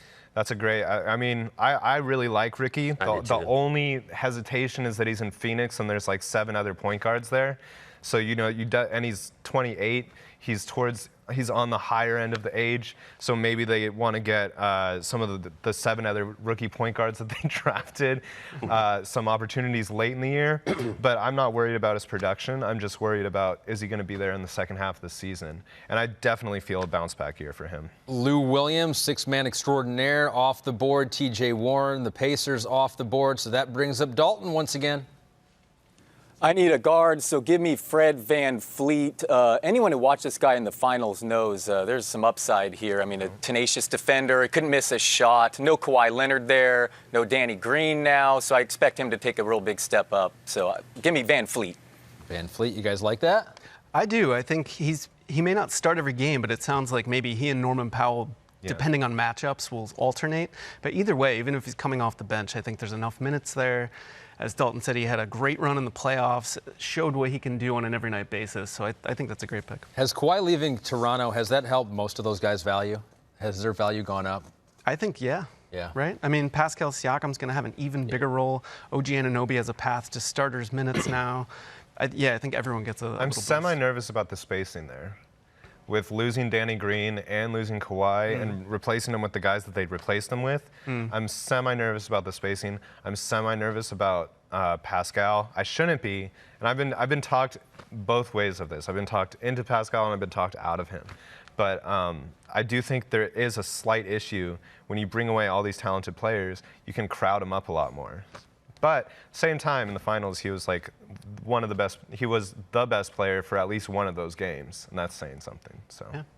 Fred VanVleet from Toronto. Going to get a little bump up without Kawhi there. So positive effect for him. 2 more picks until Ryan, who's typing away, looking at your pre-draft rankings. Yeah, I wasn't scared to see TJ Warren go off the board. That's Okay. a guy who has been very popular in 8-cat, 9-cat, and he's got a great game. I think it's a decent spot for him in Indiana, but too much of an injury risk for me. TJ? Yeah. Yeah, I really liked him. I was debating between him or Lamb, but I went with Lamb. I think it's safer. Yeah, I like that. Yeah. Not as much of an injury risk for you, No. Jared? No. And I don't think of Warren as an injury-prone player, but every time you look at his game logs or look at his consistency, he misses a lot of time, and that's The he thing, is though, is his injury-prone. injuries are weird. It was like a weird head injury. It was a concussion. It's not like a knee or Yeah, an ankle. chronic lower body. Yeah, it's like these strange injuries that happen. So I'm less worried about him. And you can get him so late. I think that he'll be fine. And yeah, if he's a bust, it's not really hurting you at this point. And Dwayne Dedman from Sacramento is off the board. Final pick of round number 8. Ryan, back to you. Dedman, as I update my ranking spreadsheet here, which you can find in the draft guide. It's not a secret. Anyone who wants to find it, if you have the we draft can pull guide. that up right now. Yeah, exactly. But I'm pretty pleased here. 2 guys that I had in my queue came to me, so I didn't get sniped. I appreciate that. Thank you for everyone. That's exciting. No one's looking over your shoulder like Steve over here. Yeah. But I'm going to go with my first pick with a guy kind of Wiggins-esque. I wouldn't typically draft him, but I'm going to take Brandon Ingram. I think just counting stats will be there. The Pelicans are going to be a fun team with a fast pace. So a guy I rarely own, so it's kind of fun to get those guys in points leagues where you don't typically own them in categories. So if you can get them in points and watch them play a little more than you usually would, it's fun. Yeah, I think that's round 8. Are we taking a brief pause here in round number 8 to break it down? So we'll do that. But before we talk about the teams and what we like and what we don't like so far, what about that round specifically in Matt and Tommy? The old point guards round, Tommy. Round 8 was a celebration for aging big men. Kevin Love, I understand the risk there. He missed 60 games last year. Marc Gasol, though, I honestly think these guys are out of their minds a little bit. He played 79 games last year, has averaged 75 the last 3 years. More opportunity with Kawhi gone. What do you think about both of those guys? Totally. Similar to Paul and Lowry, I'm in favor of taking the best player. Obviously, you're going to bump him down a little bit because you're worried about age and potential injuries. But as we mentioned, even young guys are going to deal with load management. The Kawhi Leonards, the Paul Georges, even Coach Mike Malone in Denver has talked about Jamal Murray and Nikola Jokic getting some load management situations. So I'm not as worried about those guys missing games. And so if you look at a per game basis, both Love and Gasol have a chance to really contribute. You talked about Kawhi not being there in Toronto, opens up more shots for Gasol. Both of those guys have a top 50 upside. So I'm definitely like gambling on those guys, and especially when you can get them in round 8. All righty. All right, guys. So we're gonna make you guys give it away here. Who's on the board right now that you're surprised is still on the board? That's a good question. Anyone want to jump in? We all want to take that guy. Come on, Ahmed. I know. I've got to ask the tough question. I'm surprised that Joe Ingles is still sitting up there. Who? Joe Ingles. Yeah. Jingles, as Yeah. we like to call him. Yeah. He's got a good fantasy game. He's going to come off the bench this year, so it's a little different for him. But I'm a little surprised to see him still there. I'm semi-surprised that Vic is still on the board. Not really, because we don't know when he's going to Oladipo? play. Yeah. What do you feel? When do you think he'll come back? I'm not drafting him just At all. because it was last year was a disaster. He was like 5th round at best, and that injury is a really rare injury. He ruptured his quad. The only other player that had that was Tony Parker, and he said that it was worse than an Achilles. Yeah. So that's a huge injury. I mean, he's going to be back. We don't know when, but I understand why he's still on the board. There's no IR spot. Yeah. But he does have the potential. Like, we're getting so late that now it's starting to be the upside is starting to outweigh the risk. I'm a little bit surprised that neither of the Nets centers have gone. I thought Jared Allen and or DeAndre Jordan will be off the board, especially without free throw percentage being a concern. Yes, there's a a position battle, playing time question mark, but I think both of them have the potential to be top 100 guys, and here we are at pick 96, and they're still on the board. Yeah. All right. If we can pop up do we have the teams once again? So we're through 8 rounds, and we got about 40 more seconds in our pause here. You guys jealous? You guys can see it in the Yahoo platform as well. Jealous of any other teams out there? Any of the draft users' teams as we look through them? I will say I like Justin's team quite a bit. Okay. Yeah. He was, I think I said something bad about him taking Gallinari, but that's a solid gamble anyway. And he's just got tons of upside. If R.J. Barrett hits just pure counting stats, he got him late. Ja Morant, another rookie who could really dominate in a point setting. He got Jokic. Randall was a guy I wanted. Jonas Valanciunas. So I'm scared of the banana boat team is what he's called. He's constructed the banana boat team. Yes, It's all together. So round number 9 starting right now. So you will make the pick, but before you do that, you want to say one step ahead of the competition. Check out the Rotoworld Basketball Podcast, where NBA experts will have you prepared for your drafts and then have you covered with waiver pickups, fantasy trends, DFS tips, everything in between this season. Subscribe wherever you listen to podcasts or go to rotoworld.com/podcasts. I heard that the time ticking down. Time was ticking. Did you get your pick in? I knew my guy, Okay. so I went with trying to add a little youthful upside to this squad I've assembled. So I'm going with Colin Sexton here. Okay. Another guy I just think, yes, they brought in Darius Garland, potential threat in the backcourt there, but I think Sexton's minutes will be safe. He's only going to get better. We haven't seen what he can really do, so I just inject some upside. Got it. Colin Sexton, first pick of round number 9. Who went next, Tommen? Jingles. Oh, yeah. Jingles went next. That's weird. I made you do that. It's weird how that You're happened. blaming me for that one? Yeah, I am. Absolutely. Yeah. Well, I just helped out. It was Moose. Who's our Moose? That's Blendy. Blendy thanks you for giving some fantasy advice in the draft. In real time. In real time. Very nice of you. That was very nice of you. So it's Dalton is 1 pick away here, standing by. Dalton, we haven't really heard from you. So are you happy with your team so far? Do you like what you got? You are on the clock right now with Jarrett Allen going just now. Pretty tough draft here. So I am happy with my team. A lot of upside, very volatile. Who knows? It seems like a team that could finish first or last. But, man, I had Allen queued up there. So give me DeAndre Jordan then. That contract obviously makes no sense in real basketball life. But, hey, if it brings you Kevin Durant and Kyrie Irving, if you bring give their friend a big contract, it makes sense. So Jordan, at least in points leagues, helps me here.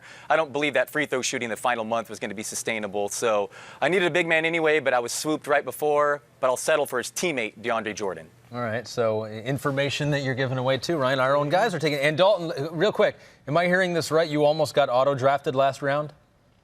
I did have my cue correct, but luckily someone chimed in on me and helped me and gave me the 5-second warning. So I appreciate that producer help. Good. I want someone to get auto-drafted, though. Yeah, because it's a real life you're rooting thing. for us. No, it's just a real life thing, and I want to see how you guys deal with it. I see. Yeah, and we have had it in all of our Rotoworld drafts where someone's been I made sure because this is a new format for me trying to navigate discussing picks and making them. So I made sure to pre-rank all my guys. So if I do get auto-picked, at least it'll be someone that I said I wanted. There's a tip. There's a helpful tip. You can go through. You did the whole 200 players? Or I think I did my top 150. Okay. And Yahoo makes it easy. So again, kudos to them. You drag them over, and then if you lose your connection or if you just forget if you're on TV talking about it at the time. It's not the end of the world. It's not the end of the world. DeAndre Jordan off the board. So round number 9, what we got so far, Colin Sexton, Joe Ingles, Jarrett Allen, DeAndre Jordan, and then Marcus Smart.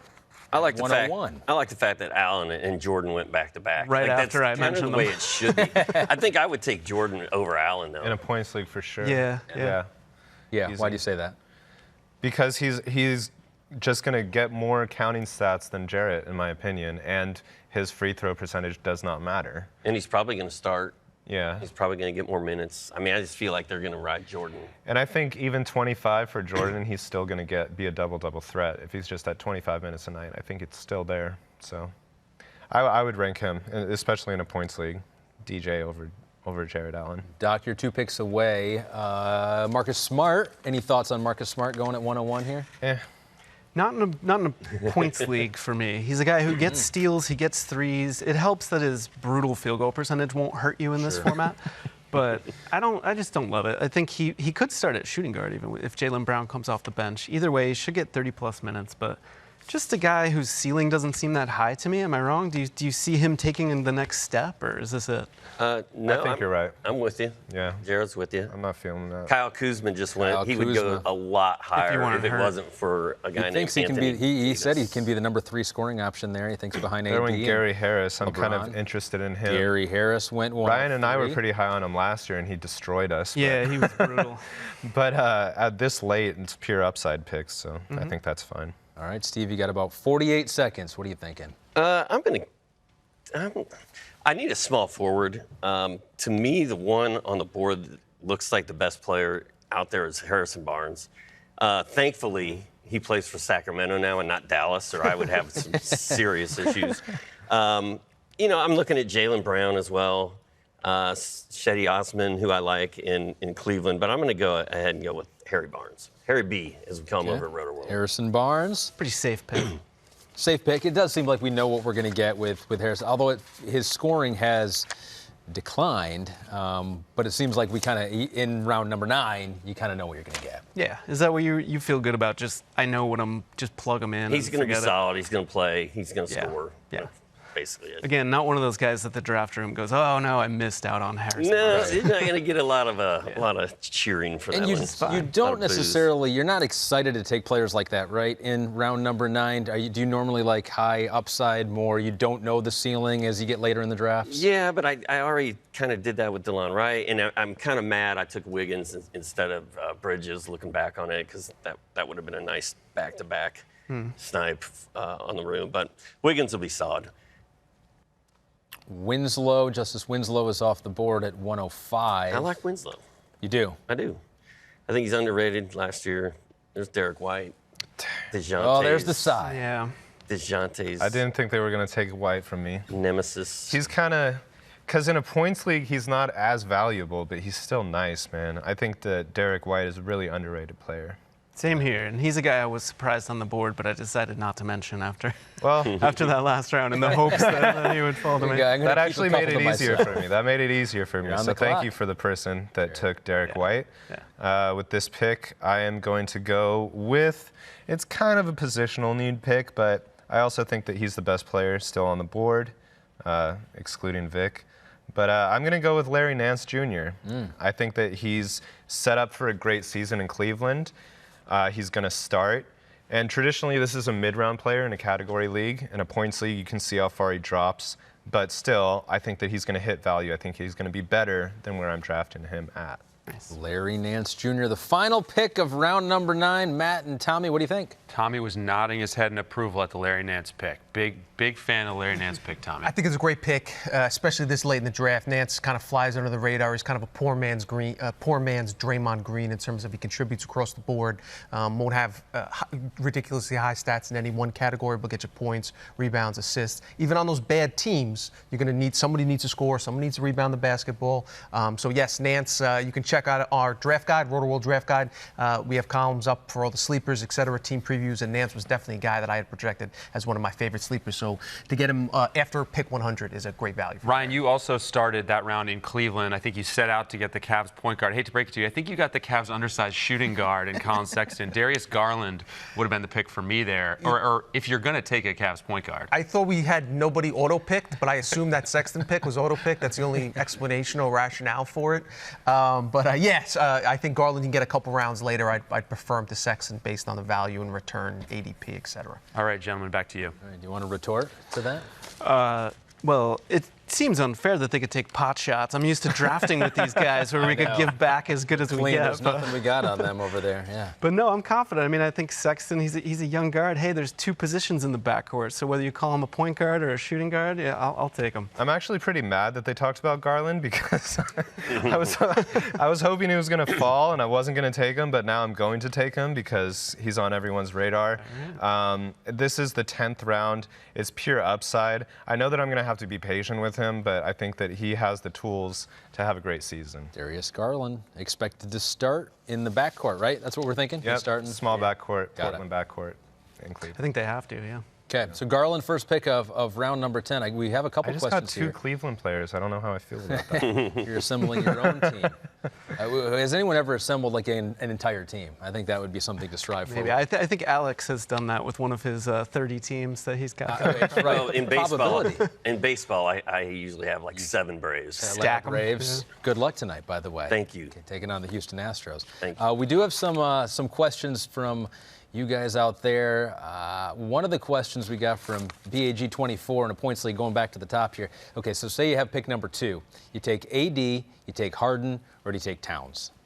Pick number 2. Who are you taking out of those? In what format? Points. Oh, in Points points. league, yeah. Steve first? Harden? I'm taking Harden. I'd go with AD. I just think his explosive upside. I mean, in this category where blocks are worth 3, defensive stats are 3, he could put up a 20 in defensive stats alone on a given night. And then he adds 25 and 10 on top of that. I mean, he's frequently scoring 70, sometimes 80 points in this format. Ridiculous. Harden can do it too, but yeah, his upside is untold. We're flying here now through round 10. Bogdanovich, the Kings version, goes at 110 overall. Kawhi Leonard at 111. Terrence Ross, who's burned some of our draft guide users, not Dub Nation here, went 112. And Steve, you're on the clock. I'm going to take a guy I was so high on a couple years ago, and then it's just kind of been a mess ever since. Reports out in New York are that Dennis Smith Jr. looks really good. He's such a good athlete. There's too many point guards in New York. I don't have time to name them all here. But I'm a little concerned about how many point guards there are in New York. But I still feel like this kid is young enough and has enough upside that the 10th round, it just is. Are we 10th or are we 11th? We're in the 10th round. Yeah. 10th round makes sense. So Okay. I'm going to load up on DSJ and hope that James Dolan lets him play this year. And he does get a boost in points leagues because of the horrible percentages don't even matter. Yeah. In getting later, some of the minutes are going to work themselves out, but you see a potential path to minutes there for Smith. Is that what you're looking for? There's some of these players. Is the path there? Are they blocked? Are they going to be blocked all year? He's young. The guys he's competing against, Frankie Smokes, and they're just. I'm not that worried about it. He's the most talented player out of all their point guards. I'm more concerned, I'd say, because they brought in Elfrid Payton, who may not beat him out, but they brought him in for a reason. He's still a guy in his prime who can play. And then Frank Ntilikina has earned nothing but rave reviews all year. Yes, he can play multiple positions, so maybe it's not a direct threat to DSJ, but there's just too many question marks there for me. What about 111 Kawhi Leonard? I think he has a bit of a hamstring injury right now early in camp, which might knock him out for the first few games, but they seem to be pretty high on him at Golden State. I like him a lot more in a category league. In a points league, I think his value is a little bit deflated, but I do think that he's set up for a very solid season. Steve Kerr is talking about starting him, playing him 30 minutes a night. The hamstring, that's always something to be concerned about, but this late, I think that's fine. We got Terrence Ross, Dennis Smith Jr., and then Serge Ibaka now off the board. What do we think about Serge? I'm not loving that pick.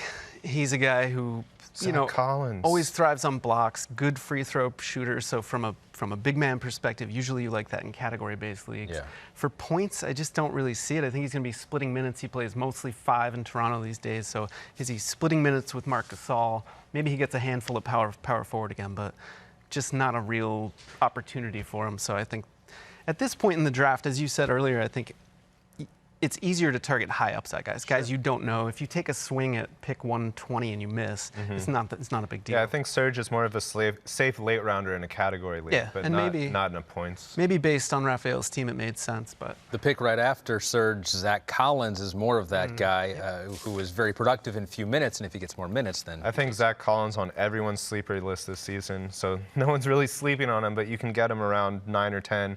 I think in a competitive league, you have to pull around 9, but I'm fine with that. This is a guy that he has the opportunity to block a ton of shots, and if he can just get quality minutes, I mean, at this point, that's a great pick. Dwight Powell went 116 overall midway through the 10th round. Dalton back on the clock. Man, sniped with Kevon Looney. I love him at this stage of the draft. Even Zach Collins. I have Whiteside, so I was planning on playing a little bit safe there. So I'm getting swooped, a bit on tilt here. But give me Jaylen Brown. Maybe the light bulb goes on. I know he's disappointed the last couple years, but just 22 years old still. So I need some counting stats. So give me Jaylen Brown. But reluctantly, I'm upset. I keep getting swooped. All right, he's on tilt. Dalton is admittedly on tilt right now. Jaylen Brown was a good pick, though. And he might play some forward this year. How much is positional flexibility? You hear it a lot in baseball, a guy who can play all over there. How much does it help you in basketball? Quite a bit in terms of playing time, Yeah. And playing time, and then also being able to set your roster. It just gives you more flexibility for plugging guys in. I think it's huge. Maximize your games. I mean, a guy like Ben Simmons, who technically should be able to play 4 positions. There's always those guys that have a lot of position, and those guys, it's just fun to have them because you're never worried about not being able to play them when you have to make those decisions. You can usually slide them in. So that's a good point. Both in reality, guys who can slide all over the court, and it's more important than ever in today's NBA to be able to do that with switching everything and so forth. Yeah. Get them more minutes, but then also, as Jared was saying, on your fantasy team, to have positional versatility is key. Spencer Dinwiddie at 119. I like that. I don't know Moose Nation. Did they have Kyrie? Do they have? Let's find out. Yeah, because that's the handcuff. Whoever has Kyrie should be groaning. If they didn't just Moose Nation does have Kyrie. Okay, there so you go. That's a great pick. That's smooth. I like that. Good move. If they had also gotten Karis, but still. One of these gentlemen in the room is not happy about us talking about players. We apologize. The nature of the beast. We're burning ourselves. TV, so. let's go. Okay, so you got 24 seconds here. Final pick of round 10, Ryan. I am coming in, and I'm going to take a guy who I wasn't that high on until recently. He started to really grow on me, and that's Tomas Satoransky. Okay.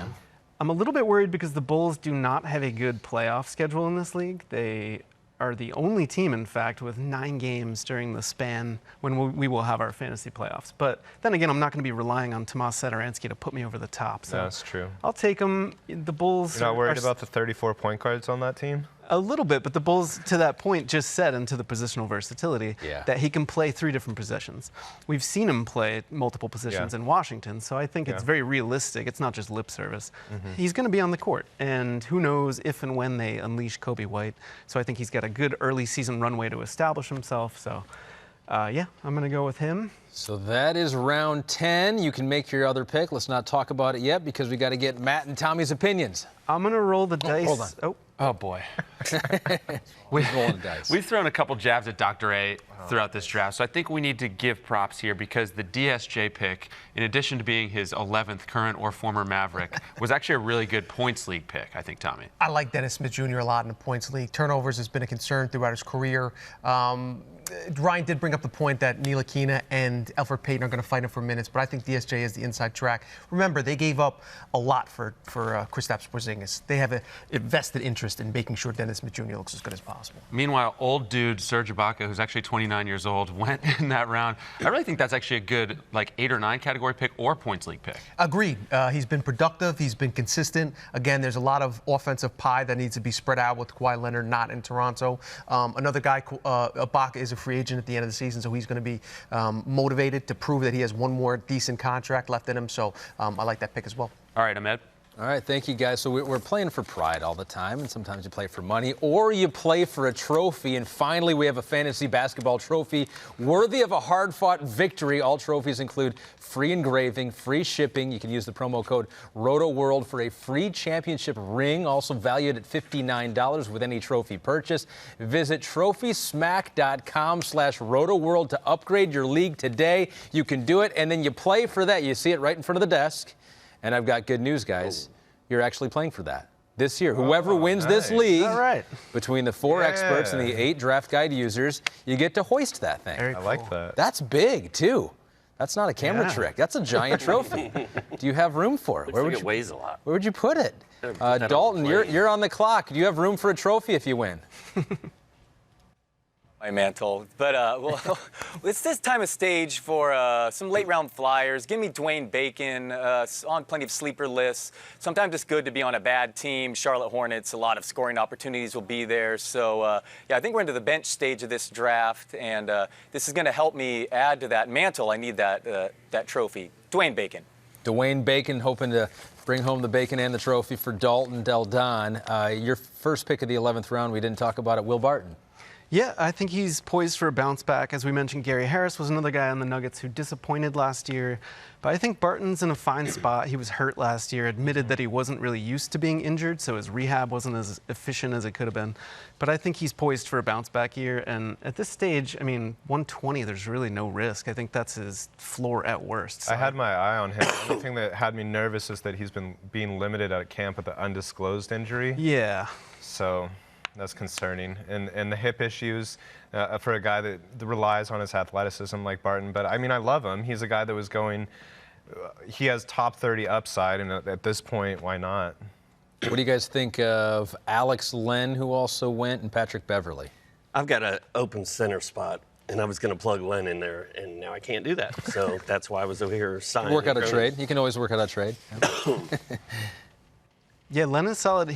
Injuries have been the problem with him. Yeah, he consistent has ankle ankles injuries. of Doritos. He was pretty good last year for DMPs, but he's already hurt coming into training camp, so big red flag there. I'm not feeling Len at all. Then again, as a guy who just drafted Will Barton, I can't really talk too much about Alex Len, though, says he's worked on his ball handling and his three-point shot, although still he was a pretty good three-point shooter. So has DeAndre Jordan. So has Jared Allen. Well, that's true. You got to see the results, but right? Alex Len is actually a good three-point shooter. Yeah. I think he was 41%. Yeah, like last second year. best in the league after the All-Star break for percentage. So. Again, in a percentage league, in a category league, that would be a little bit more value than a points league. Danny Green goes after Dwayne Bacon, and then Reggie Jackson from the Pistons. All right, and now, Steve, you're falling apart as you're now on the clock. Are you prepared to make this pick, or do you need to take a second? Well, we got a few picks left, and my voice might make it for the rest of it. It's starting to get a little dicey. No, that's optimistic. Starting to get a little dicey. Well, I was probably going to go with Alex Len there. I've got a center spot. Got to fill that hole. It's not going to let me I see a couple. do anything else, but I'm going to wait. I think I'm going to wait. I'm going to take a rookie, and either people are going to love this or hate it, but I'm taking Brandon Clark. Brandon Clark. Okay. That's one of those, if Mike Gallagher were here, he'd call that the mystery box pick, where you just don't know. Is he going to get enough minutes? If he does, how's he going to look? So do you know something we don't? No, I don't. He looked really good in Summer League. I think he's going to play a lot. That team's just not going anywhere fast. And he's a good player, and I think they're going to give him a lot of minutes. I think he's got a chance to make a dent. I also now have a guy that if I want to make a big waiver move after week one, I can cut him and move on. Rui Hachimura from the Wizards went right before you're picking now, Jared. Yeah, I know that I said I wasn't going to draft this guy, but I mean, at this point, it's like, what's the point? Yeah. I'm going to go with Victor Oladipo, even though that I don't know when he's going to play. We don't have an IR spot, but just looking at the board, I don't see anyone who's obviously going to be a top 50 player. And it's not like Vic is obviously going to be a top 50 player, but this is the back of 11, and my next pick isn't going to be to the back of 13. It's just like, so it's kind of a pure upside pick at this point. And you know what? If he takes too long to get back, I can cut him. It's not a big deal at this point. Is this a statement of faith in your team to take him and think that you can make the playoffs? Yes, I have a lot of healthy. I have a lot of healthy guys that I'm not worried about. So. I feel like you almost have to take Oladipo. Kind of, yeah. It's like, why not? Like at some point, the upside outweighs the risk. Yeah, but we're there. But for instance, so Jared's confident with the health of his team. You already having Porzingis, maybe wouldn't have that luxury, right? Yeah. Yeah. All right, so you're on the clock now, Jared, for round number 12. But before we get to that, let's get the analysis from round number 11, guys. I'm floored that Steve, as a Hawks fan, passed on Kevin Huerter there. We saw two Hawks go in that round, Huerter and Alex Len. Both guys who maybe aren't total studs in a points league, but really good late-round picks in a category-based league. Agreed. A lot of upside there. Lloyd Pierce, their coach, has been vocal about wanting to push the pace this year. They were one of the top of the league in terms of pace last season. Very exciting young team. We know about Trae Young. We know about John Collins. They're going to put up points. So for that reason, especially this late in the draft, around 11, to get a starting center on a high-paced team that should put up plenty of points. Alex Len has kind of expanded out his range, knocked down some three-pointers. Herter has a little bit of a competition at shooting guard. We got Cam Reddish in there, but Allen Crabbe's hurt, and Herter's dealing with a little bit of an injury himself. It sounds like he'll be ready for the start of the season if he's healthy. Really high upside, so I like that pick late in round 11. Yeah, I think Herter's going to be a core piece for the Hawks there with John Collins and Trae Young. Ahmed. All right. And in the chat comments, too, Justin said I would have was wondering when Oladipo would have gone. So people were wondering. They don't have to wonder anymore. Jared got him. Who'd you get with the first pick of the 12th round? I went with a safe one after I went with Oladipo. I had to go with Paul Millsap. It was also kind of a positional need for me. I know what he is. It's not super sexy, but he's gonna be fine. And there goes the guy that I was gonna pull, and I was hoping that he was gonna fall to me, but Markelle it's fine. Fultz? Markelle Fultz. Yep. Markelle Fultz. The mystery of Markelle. Yeah, well, we don't know who he is yet, and he was a straight-up baller in college, and he's been hurt. I mean, it's kind of unfair to judge him when you can't hold your shoulder above your head without feeling pain.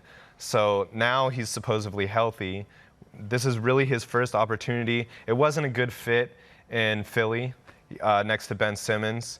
It's not necessarily a great fit in Orlando, but it's a better one than he was in. He doesn't, I mean, DJ Augustine is the guy that he needs to beat. Yeah. So at this point, it's kind of the same logic as Vic. It's just like, why not? This is a pure upside pick, and that's who I was planning on getting at the back of 13. But nice. You have to change your plans now. Yeah, got to fine. change your plans. J.J. Redick went just before Markelle Fultz, 2-year deal in New Orleans now. JaVale McGee off the board. Steve saying that you were looking at centers. You need another center. Was that a guy you were looking at? That was the guy I was looking at. Okay. For sure. All right. This next pick is for Matt Straub because we're Atlanta guys, and I don't really know why I took Brandon Clark in front of DeAndre Hunter, but I'm taking DeAndre Hunter. Nice. The Hawks reached up to get it, traded up to get him at number 4 this year. You should go read the latest Rotoworld blurb about DeAndre Hunter. Lloyd Pierce, the Hawks coach, just raving about him. I'm kind of excited. I think he's got a place to play. He should start at small forward, I think, and see a ton of minutes. So I don't know why I reversed those two. I should have taken Hunter first, but I'm kind of excited. Yeah, it didn't hurt you.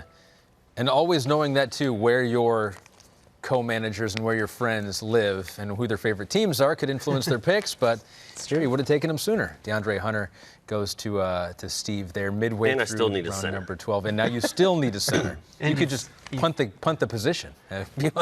You've silenced the peanut gallery by getting a Hawk to. That's true. Took you long enough. Yeah. Trae Young was off the board. I don't even think he's early. ever played for the Mavericks, so I got that. Is the one player on your team that has no ties to Dallas or the One. area or the area Dallas. whatsoever? Let me pull up another question, a live question from our streams here. Marlo1MD says, any advice on auction drafts? Who you're willing to spend $70+ for? So is the valuation here similar, Jared? I'll throw it to you. If you're doing an auction draft, is it basically the same that we're talking right here in points? that's my wheelhouse. I don't know if we have enough time to talk about an auction draft, but who you're going to spend 70 on, that's going to be Kat, that's going to be AD, that's going to be Steph Curry, that's going to be James Harden. The thing with doing the stars and scrubs, once you hit your $70 player, you really want to be cautious about spending too much because it's easy. If you've never done an auction before, it's easy to be like, oh, here's this guy. I want to spend $60 on this guy too, and then you blew your budget and you have $12 players. The really important part of a stars and scrubs, if you want to go with a $70 player, is you have to wait for like a 40 to 35 for your next best player, and then a couple of 20s, handful of 10s. But it's really about being patient. That's the biggest thing with the stars and scrubs strategy. And there's auction values, or drafts rather, have so many nuances to the strategy because you could go get that $70 guy, or you could wait and then just pick off all these second, third tier guys and have a team just constructed of potential and established stars. So there's so many ways to go about it. And Jared has written a really good auction draft strategy guide that's in the draft guide. And then I put up my own auction values for 8-cat, 9-cat, points league. So no matter what it is, the values are going to change, obviously. Right. So you can go in there, tailor it to your league, whether you have 12 teams, 14 teams, whether your budget's 200 or 1,000. You can go in the draft guide, tailor it to what you need, and we also did an auction mock that's in the draft guide, and Ryan built a really, really good team. He did the strategy where you don't go for the $70 player, you go for a 50 and a 40. And I think it was like Paul George and Bradley Beal. So these are two guys that are first-round caliber people who you can get at a significant discount. I think you all need to listen to these guys, because when I do auctions, I spend all my money on two guys, and then I sit there and you just go, for 3 hours, and then my scrubs are truly scrubs, and it's awful. So I'm not. That's a strategy not too. An auction guy. That's interesting, though, because I think a lot of people would like to get into the auction drafts and get into some of those. I think it's the purest form of fantasy interesting. sports. We got Dalton on the clock here, round 12. Dalton? It's getting to the uglier portion of this draft, but give me Ish Smith with Isaiah Thomas set to miss some time. There are a lot of opportunities there in Washington, so Smith will be helpful at least the first month or so for the season. So it should help me with some counting stats. All right, Dalton, do you do any auction drafts? More of the stars and scrubs guy myself. I buy the big stars and then I sit there, kind of like Doc just said. Okay, all right. I'm curious with the auction drafts, too. How often is it that, because there's the recommended value of the player, and it seems like the bidding would often just get to that value, and how often is it divergent from? The biggest thing about an auction draft is it's really impossible to simulate. You can, and that's something that I actually did last year. I went through way too many mock auction drafts, but those prices are going to be dictated by the players in your room.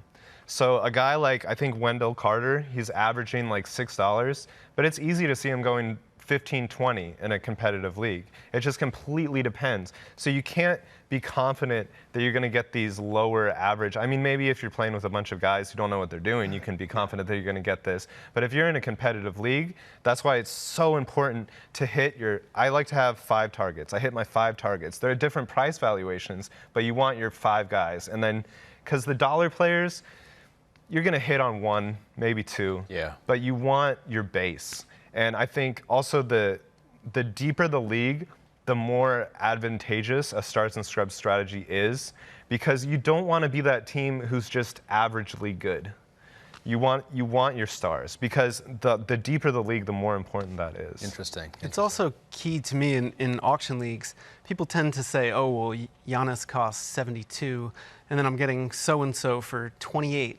5 rounds later, 40 players later, but it's all relative to the amount of cash in the room. So in real terms, you might be paying more, a higher. So when I look at auction values, I look at as a percentage of the money in the room, of a percentage of your budget, not $200 or whatever you started with. It sounds interesting. Steve, you and I will get into a league. We'll try it. We'll just do it. Okay, so we're final pick of round 12. And Ryan, you're on the clock. So I'm right at the turn. I have 2 picks left, so I'm going to go with 2 centers because it's a position of need, and these guys are pretty high on my board anyway, so might as well take a shot. So I'm going to go with, first of all, probably a guy who would go undrafted unless I took him, and that's Jakob Poeltl, who I think is going to be solid in his second year with the Spurs. That's a system that takes a while for guys to really learn and sink their teeth into, but I think he started to trend up after the break last year, was very good in the postseason. Papa's talked him up, and there's really very little competition other than LA playing some center. So got it. I'm going to take Poeltl there. Matt and Tommy, what do you think of round 12? Steve, I want to thank you for that DeAndre Hunter pick. Past mistakes, I feel like, are forgiven. Clean slate going forward. I hope you feel the same way. Tommy, the Fultz pick got a big ooh and ah from everybody. Like the mystery man, what do you think his outlook is? It's fascinating. I mean, just not only us in fantasy hoops, just reality hoops. The #1 overall pick, as Jared mentioned, guy was a monster his freshman season in Washington. Hasn't been healthy the last 2 years, dealing with the yips and the shoulder injury. I love the pick where it was taken. Round 12. It's a lottery ticket because you got to remember there's a decent chance that one of these guys you take in the last couple rounds, you're going to cut them after one guy has a good hot preseason game or somebody else jumps out at you. So you give yourself a little flexibility, but you're really buying lottery tickets this late in the draft, and I don't know if anybody on the board in round 12 has as high an upside as a guy that was taken #1 overall just 2 years ago. We're not supposed to name drop. We were getting ready to name drop Goran Dragic. Then he went off the board quickly. What do you like about that? I've been shocked how far Dragic has fallen in drafts, and I've done a few mocks, I've done a few money leagues over the last few weeks. Dragic continually falls into the 120s, 130s. I understand he had a horrible season last year. I understand their injury concerns. 2 years ago, the guy was an all-star. 3 years ago, the guy was averaging 20 and 6. The Heat need him to boost his value, to hopefully trade him. So I think Dragic is a great value late in drafts. He's one of the guys I've been scooping up around 10, around 11. I love his value there. Okay, I'm in. All right, thank you, guys. The final round, round number 13, your final pick, Nerlens Noel, right? Yeah, and this one would have shocked me as recently as yesterday afternoon. He was nowhere near my board. And a little shout out to Rotoworld's news blurbs. I was reading it last night in bed, and I saw, the Thunder, their asking price to trade Steven Adams is too high. They want a bunch of stuff for him. But the fact that he's on the block and they have no reason to really keep him as a rebuilding team, he's a veteran in his prime, so I could see him getting shipped eventually, in which case Nerlens could have a path. And as we know in the past, he only needs 24 minutes maybe. So even when you're on vacation in beautiful Stamford, Connecticut, you're still reading Rotoworld news blurbs at 2 o'clock in the morning. Still grinding. Getting ready. That's what I like to hear. So that's just a shot in the dark. But if Adams gets traded, Noel could go off. That's who I was hoping was gonna drop to me. Was Noel. Nice. Yeah. Dalton, Not so crazy. Dalton's final pick. All right, it's lottery ticket time. Give me Bobby Portis. I know the Knicks have a million power forwards, and he continues to disappoint, but he's still just 24 years old, and I swear that kid can ball. So give me Bobby Portis. Bobby Portis. We'll give him to you. So Bobby Portis is there. Some names that have gone that I don't think we've touched on. Eric Gordon, Rajon Rondo, Dennis Schroeder, Kent Bazemore. You have any thoughts? Joe Harris, Thaddeus Young. Any thoughts on any of those guys? I'm concerned about Thaddeus Young. He's been a starter for the last several years of his career. Great steals guy, good player, but he's going to probably come off. He's going to come off the bench. Probably going to come off the bench there. There went my guy. Dwight Howard. I was going to take. That's your guy? I can't believe I was going to take Dwight Howard. You have him on your bust list. Maybe I can't. I don't want Dwight Howard, but I need a center. And I wanted to bring my Orlando Magic Dwight Howard jersey and bust it out because I knew you'd hate it so all the much. reports are he's playing well with others. He's being nice. He's not you're goofing buying the around. narrative, Steve. I thought you'd have learned by now. I just need a center, okay? Actually, the guy. No, I'm gonna get pimped again right here. You got one pick you're waiting on. You've waited this long on center. If you're going back, would you not have done this? Have a hole? I have 3 centers. Oh, okay. Okay. But they got slotted in as power forwards, so the only thing I'm allowed to take right now is the center. Yeah. That's where we're No, at. you can take whatever you want. It'll just give you take a point guard. Will it give you another? It'll slide it in. Oh, however. just throw Slide me it down in. the bench. Yeah. It'll work it out? Yeah, it'll well, work it out. regardless of that, I'm taking Willie Cauley-Stein, who's injured, going to miss all of October. But I like Willie Cauley-Stein in general. I like the fact he's in Golden State. They're going to be running. He can run. Mm-hmm. He's kind of unknown. He played well in Sacramento, but he never really broke out. And I think if they lean on him, he could do some damage in Golden State. Do you see like a true timeshare between he and Looney, or do you think Looney gets some power forward minutes? What do you? I mean, I think Looney can play power forward. Yeah. Dre can play small forward. I mean, they can move it around. All right. But I don't. I mean, it's the 13th round. Yeah. You need a center. You see, you draft and you see what'll happen. Sometimes with the Warriors, you do see that you've seen it with Zaza Pachulia. It'll start, but still only get 10 minutes a game, Right. Depending on how Placeholder. Yeah, Steve Kerr wants to do that. 2 more picks left. We've got Game Master, who is Lester with his final pick. And then Jared with Mr. Irrelevant. Who's it going to be? Mr. Irrelevant. It's going to be a rookie. Here it is. Yeah.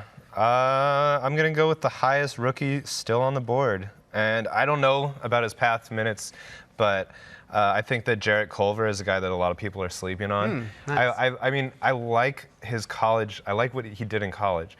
I don't know how he's going to get minutes in Minnesota, but this is a pure upside pick. I don't think the Minnesota's going to be a playoff team, and this is the last pick of the draft. Why not? Yeah. And I noticed that McCall Bridges didn't get drafted, which is interesting, but I'm still going to go with Jarrett Culver. He is the only guy in my queue, McCall Bridges. Yep. Last one left. Go The with last Jarrett one Culver standing. anyways. All right, so that's it. The draft is over, but we got to get analysis of the final, the 13th round, and Tommy and Matt. Ahmed, we're looking at the projected standings for the league here. Warren Bray, one-armed bandit with a core of Anthony Davis, Pascal Siakam, Rudy Gobert projected to finish first, and Ryan Knaus projected to finish second, despite the Gordon Hayward pick. Meanwhile, the rest of our crew, I would say it's more of they're writing a comeback narrative, Tom. Yeah, you see, if you want to start at the bottom, there's nowhere to go but up. You know? So Doc took that approach. I respect that. Set the expectations low, rise up to the top. Exactly. Great job overall, everyone. All right, well done, guys. Although I don't think they ripped you quite enough, but maybe we can still do that off there on a separate feed. All right, so it's in the books. That was 13 rounds. You got 12 players. You got this points league. Now is the time to sit back and look at what we've done here. Let's take a look at some of these teams and dive into who we might like, which team has some high upside players, maybe the safer players. Is there a team we want to go with first here? Ryan. Okay, Ryan, look at your team. What do you think? You happy? You not? I am happy because I feel like, unlike Jared sighing and Steve got sniped a couple times, I feel like I pretty much got my guys. I always had a couple different options. Maybe one of them was off the board, but I liked getting Mitch Robinson at 60, despite Tommy and Matt mocking that pick. And I like Chris Middleton very safe. I love my top 3 picks, obviously Giannis.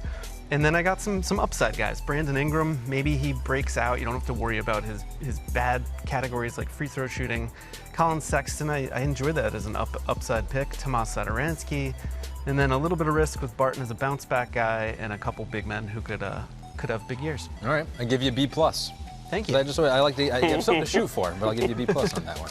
All right, Steve, you as pleased with your squad? I haven't looked to see where it projects out, but getting Luka Doncic followed up by Ben Simmons, I was pretty happy about that. Zach Lavine, I think, is an offensive force. Andrew Wiggins is an offensive player. Harrison Barnes should score a lot.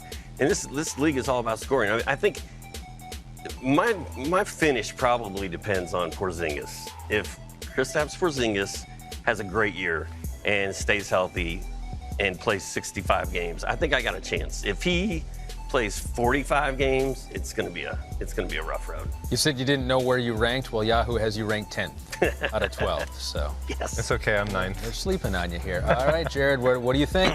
Man, I like it. I mean, I just love the ability to have Dame and Bradley Beal on the same team.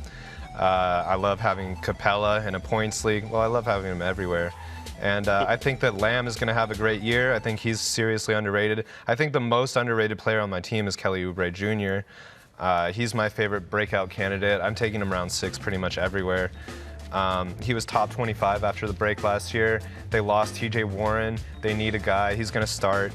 I just think he's going to be fantastic in a points league. Brook Lopez fell to me. I got Larry Nance fell to me. I'm happy with Aaron Gordon. I think that Yahoo is sleeping on Darius Garland. I think he might be one of the most impressive rookies out there. And Paul Millsap, whatever. But Paul Millsap, that's what it says in the Rotoworld draft guide, whatever. Yeah. But I like my team. Round. I like my All right, team. likes his team. Jared likes his team. Dalton, do you like your team as well? I do like my team. Doesn't everyone say they love their team at this point, though? I mean, I'm going to get a hard time for taking Harden over Curry from some Warrior fans. Zion Williamson's going to be, a fun player to own. So a bunch of upside. Like I said earlier, this team could finish last. It could finish first. What does Yahoo know, by the way? I'm looking at the projections. It has me finishing down there, too. So let's just ignore that, Doc. But, like I said, a lot of upside with this team. Jaren Jackson Jr. was a target of mine. Same with Jonathan Isaac. I just think that kid's going to break out this year. So, yeah, overall, fun draft, though, guys. Awesome. Thank you, Dalton. Appreciate that. That's attrition, unlike any other, where you just, if the rankings have you low, you just throw them out. Dismiss them. Yeah, if they're high, you say, well, they know what they're talking about there. So that's it. That is our first ever, the first annual, hopefully it's a recurring thing, our NBA draft, fantasy draft. That was fun. That was good. I think we got some good information out. Thanks to all the guys online who drafted. Thank you. Yep, absolutely. The guy who stole Mike Conley. No thanks to him. You can do this all the time now, right? This is what you do. You just draft and talk about it with all your friends. Yeah. I recommend it. I highly recommend it. I think I'll give away fewer of my picks next time. That is true. That is the one penalty of doing this. We thank you guys for watching, participating as well for round-the-clock NBA news, rumors, injury reports, depth chart changes, analysis, and more. All you got to do is go to rotoworld.com/NBA. That's it. We did it. Well done, guys. Congrats. Good job. Get some water. That was fun. We'll see you next time, guys.